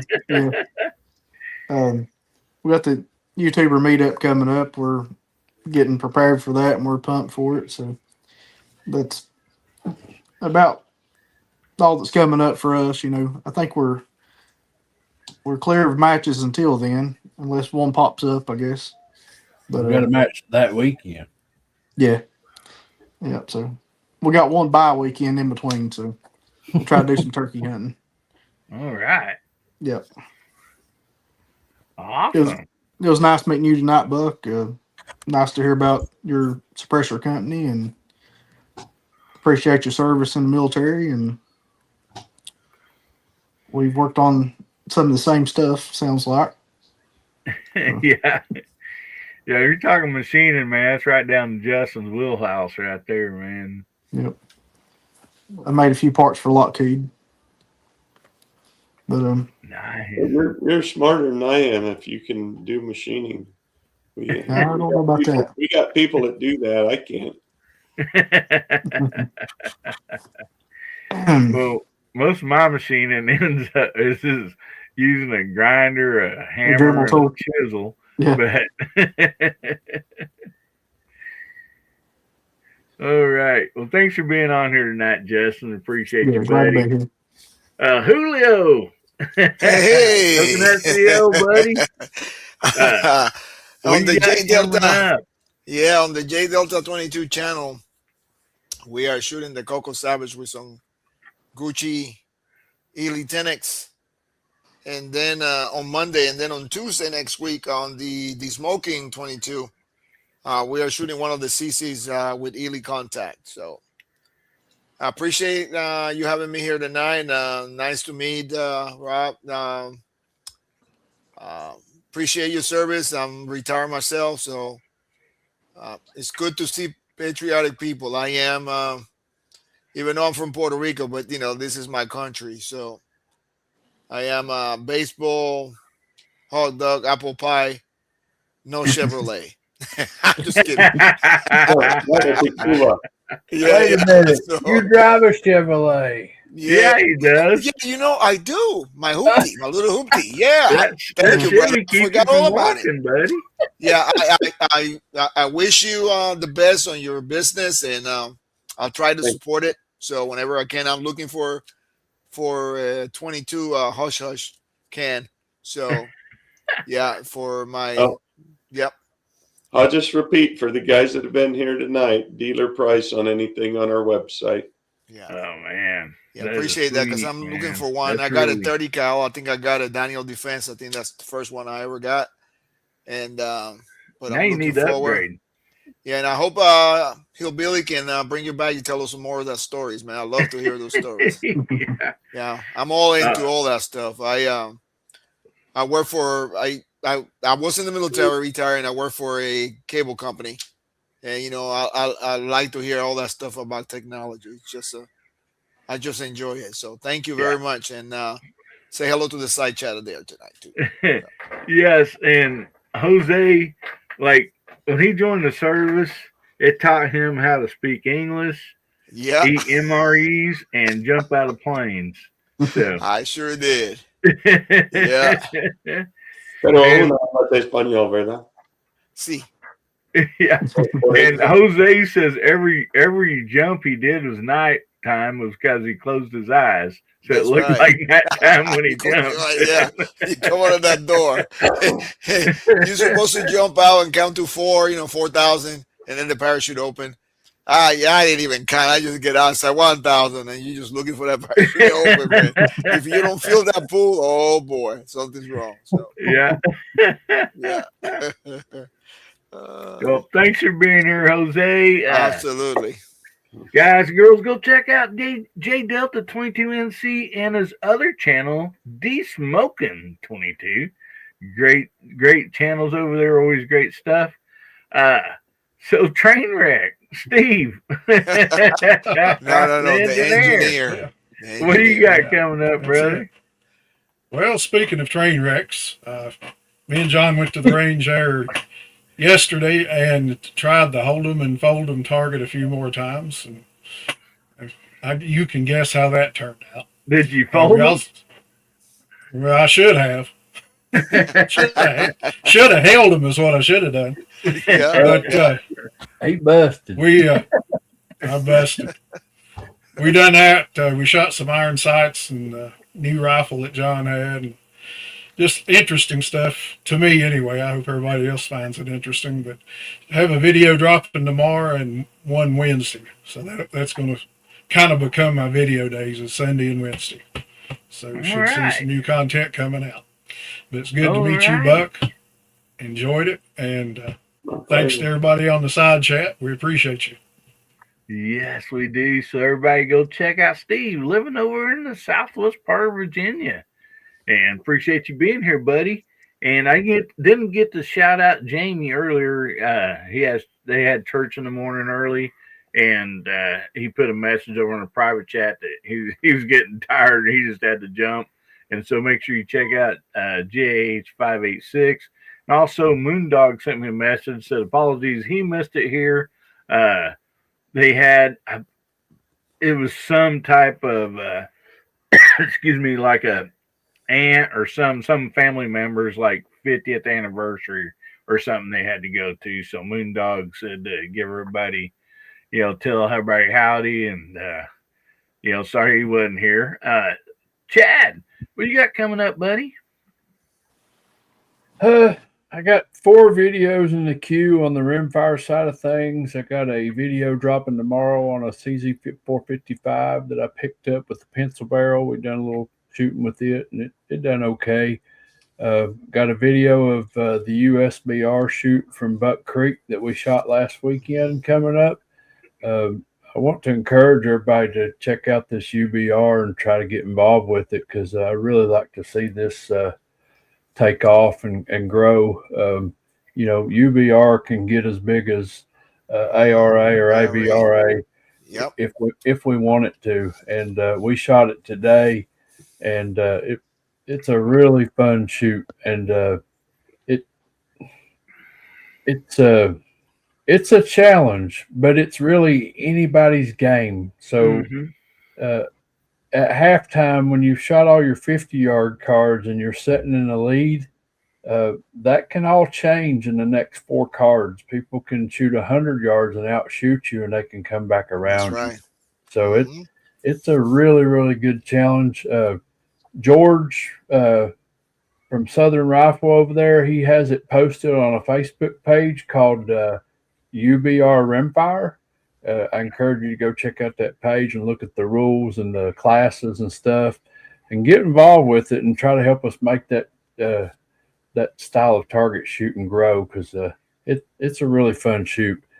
And then I have a review coming up from a tactical belt that was sent to me by Core Essentials, and I really, really like this belt.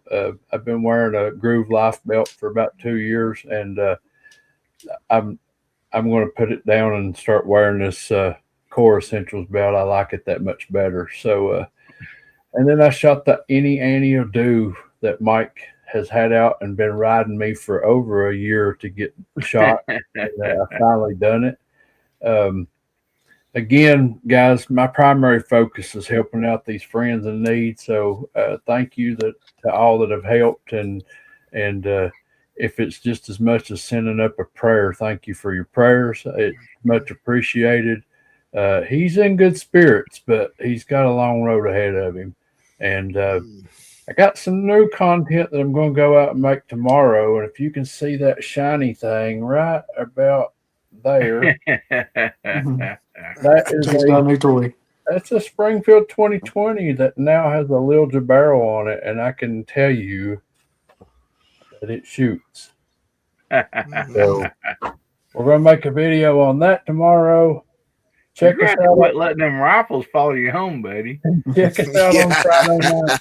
But, we have our live stream over there as well. Let's Talk Bench Rest with Kentucky Rimfire and Hobbies. Always a good time over there.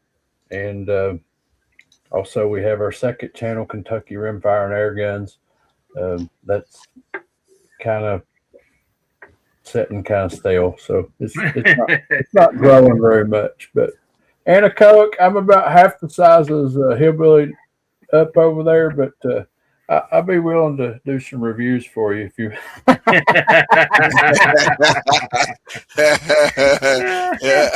You got my email address, buck@asilencer.com. Tell me what you need. Yeah, we got plenty of green room back there. We can talk about all that stuff, and yeah. So before we get off here, Buck, is there anything else you'd like to share before we end this show? Oh, man, look at that! So much, I'm just yammering on. You got plane my size back there. That little one was mine. The big one was Dad's. Well, ain't that something? Man, Hasbro, I know he's has a family situation, but man, Hasbro would be like foaming at the mouth right now, wouldn't he? Yeah. He had his pilot's license and flew for real, and he also flew model airplanes. He's big time. And actually, Hasbro used to design profile RC planes that they do the 3D stunt flights with. He used to design those kits to put those together and do that. Yeah. And I'm just finishing a rebuild on an RV4 right now. We've been working on for 6 or 7 years. I'll be flying it here in the next couple of weeks. Awesome. That's neat. Yeah, Chica Wise, he asks, does Buck have a channel showcasing his company or products? And so which one would you like to share with them, buddy? Our website, asilencer.com, the letter A, like I want a silencer.com. And when you go there, you gotta watch that elk video that popped up on the homepage. That's good stuff there. So I believe I put that out there, right? asilencer.com. Silencer.com, yeah. We do need more good social media affiliates. Like I said at the start of the show, last year we gave away, we invested about $250,000 worth of suppressors in social media affiliates to review for us. So, if you're social media with a good following and want to review a good suppressor, drop me an email, buck@asilencer, or just, the info or the contact us on the website. Yes, and Pack Rat says, I hope Buck comes back and with new products. What was I thinking? I could be having armloads of different suppressors and guns and everything. I got nothing. Yes, and also for everybody out there, if you're local like FFL or FFL, if they have their SOC license, which you have to have that to receive, the SBRs, silencers, and stuff like that. If your local shop has that licensing, which it's really easy to get to. I mean, they know what jump through to get to that. But and you can bring anechoic to your area because they can get a hold of anechoic and they can start carrying anechoic suppressors in your area. And so, and it's easy to know if your FFL has that special operation tax. If he's selling silencers, he's licensed to do it. Yeah. If you go in and he's got a silencer, he's licensed. Yep. Well, I do know one that we had to use that was even way farther away up in Springfield, Missouri. One of those, the one that we ended up using, like, I think they had one used silencer in their shop for sale, and I'm like, guys, man, like, I'm like, he's like, well, people want to order one, they can come in here and order one from us. And I'm like, dude, man, you need to keep these in stock and, for your people. And we'll support small dealers if they just want to order a couple of them, but you do have to inventory a couple to show people. And then, but do that. Just have one, just 3 or 4 of them under the shelf there. And somebody wants a different color, a different size, a different suppressor. You can order any of them, and with small dealers, we'll help them out. We'll even ship just one. If an existing stocking dealer sells just one, then we'll sell it. We'll send it to them. So we make it easy for the little guy. Yeah, and Pack Rat asked if there's any dealers in San Antonio, Texas, and on their on anechoic and all that, there is a location page of the dealers. There's a dealer finder on our website, but the easy place for us, we're in Silencer Shop, Capital Armory, RSR Group, Sports South. So any of those, guns.com, grabagun.com. So you can get us all kinds of different places. I was going to see if I could find that dealer locator. There it is. And see what we got near San Antonio. Again, asilencer.com, and just go up and get the dealer locator.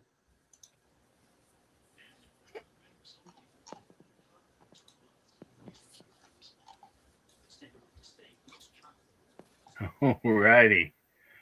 And so, anyway, thanks, Ron Lane.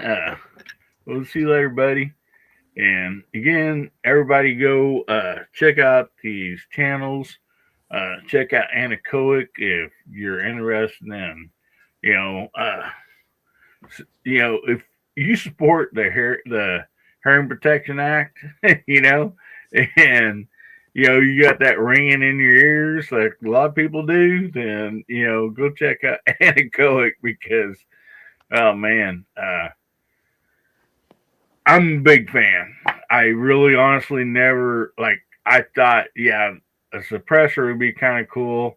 For one, not all calibers are Hollywood quiet, and I think that's a big mistake that people that's never in our Congress and stuff, they think that they're gonna, somebody's gonna have a large caliber rifle and it's just gonna be a but the noise is redacted so much down that it is a pleasure to shoot, to deer hunt with, or any hunting, because with you're out there in the deer woods or whatever it might be, and you don't want air pro in, and so it makes it really nice, especially with me if I'm hunting with my grandchild or something like that. And see, Buck, okay, yeah, you're got a map up here. Oh yeah. So in San Antonio, Ranger Firearms, Edelbridge, Elotes Tactical Firearms, out west in Hondo, Mummies. I think you can get tacos there too. Say again? I think you can get tacos of that one too. Elotes? Yeah, that's yeah. That's corn. That's actually like roasted corn is what they look. Yeah. Silencer Shop, yeah, you guys know Dave Matheny at Silencer Shop. My wife and Dave Matheny's wife are gal pals, and we spent 2 or 3 days on their ranch, just the four of us hanging out in December. Oh, nice. Dave and I were shooting. Silencer Shop sells more than 50% of all the suppressors registered in the country each year. In December, he said they were over 375,000 direct to customer, and they'd be at, I don't know, 400 or 450 by the end of the year. But that doesn't even count what they sell to dealers and distributors.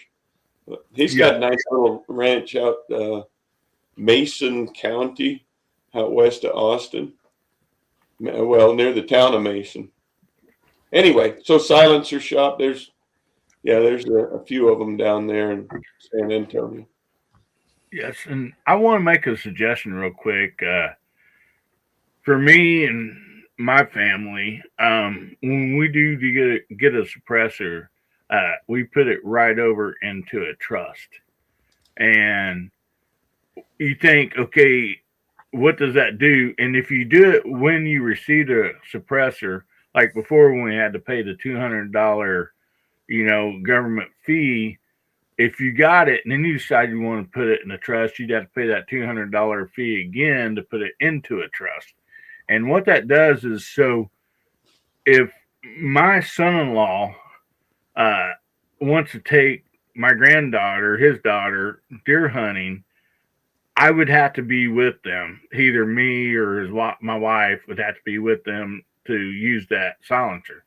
But if it's in a trust and he joins that trust, then the paperwork's all legal and everything for him to be able to use that suppressor, on his own without us being present. So it's just a little bit more paperwork, not much.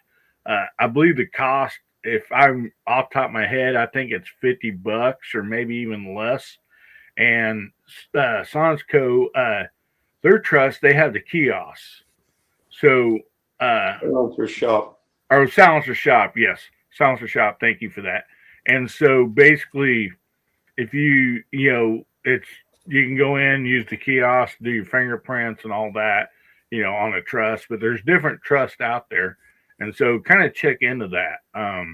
Yeah, you said it. If I could just review that, the beauty of a trust is that multiple individuals can be in possession of the suppressors, any one of them. If you register a suppressor in your own name, you have to be there. You can't lend it to a friend. You can't walk off from it at the range and leave it in someone else's care. You can't give it to your wife to go hunting.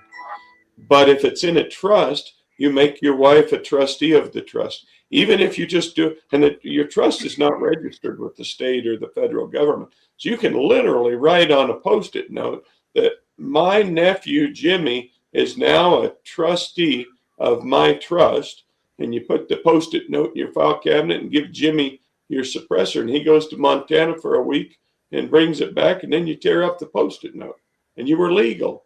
That's the beauty of the trust, is that multiple people, and it can change. Somebody you don't know, you get married or you have a kid 10 years from now, 20 years from now, you can make them a trustee and you can revoke their position as a trustee. But while they're a trustee of the trust, they can be in possession of the articles that the trust owns, in particular your suppressors. Yes. And Michael Dunn also asked, this is a good question too. I hear you need to carry paperwork with it too, right? It's a good idea, but no, you don't need to legally. You don't have to. And basically there's like some sheets of paper, but the only thing you need is the, like if you want to carry it, just a copy of the serial number, with the name or whatever, or the trust on it or whatever. And so, yeah.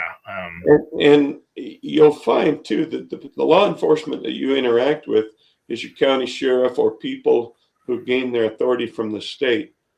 They don't enforce federal law. So this is a federal ATF law.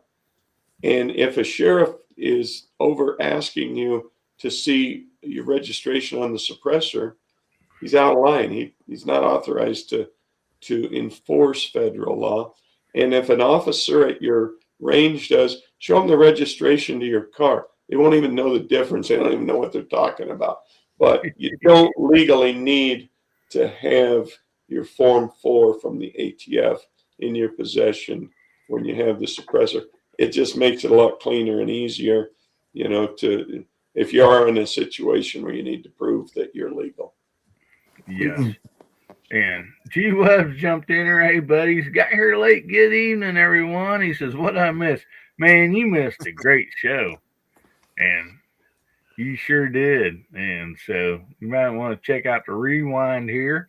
And G Webs, Buck here is from Anechoic Suppressors, and we're going to be doing, he graciously is giving away basically a couple suppressors, and me and Chad's going to get together on that.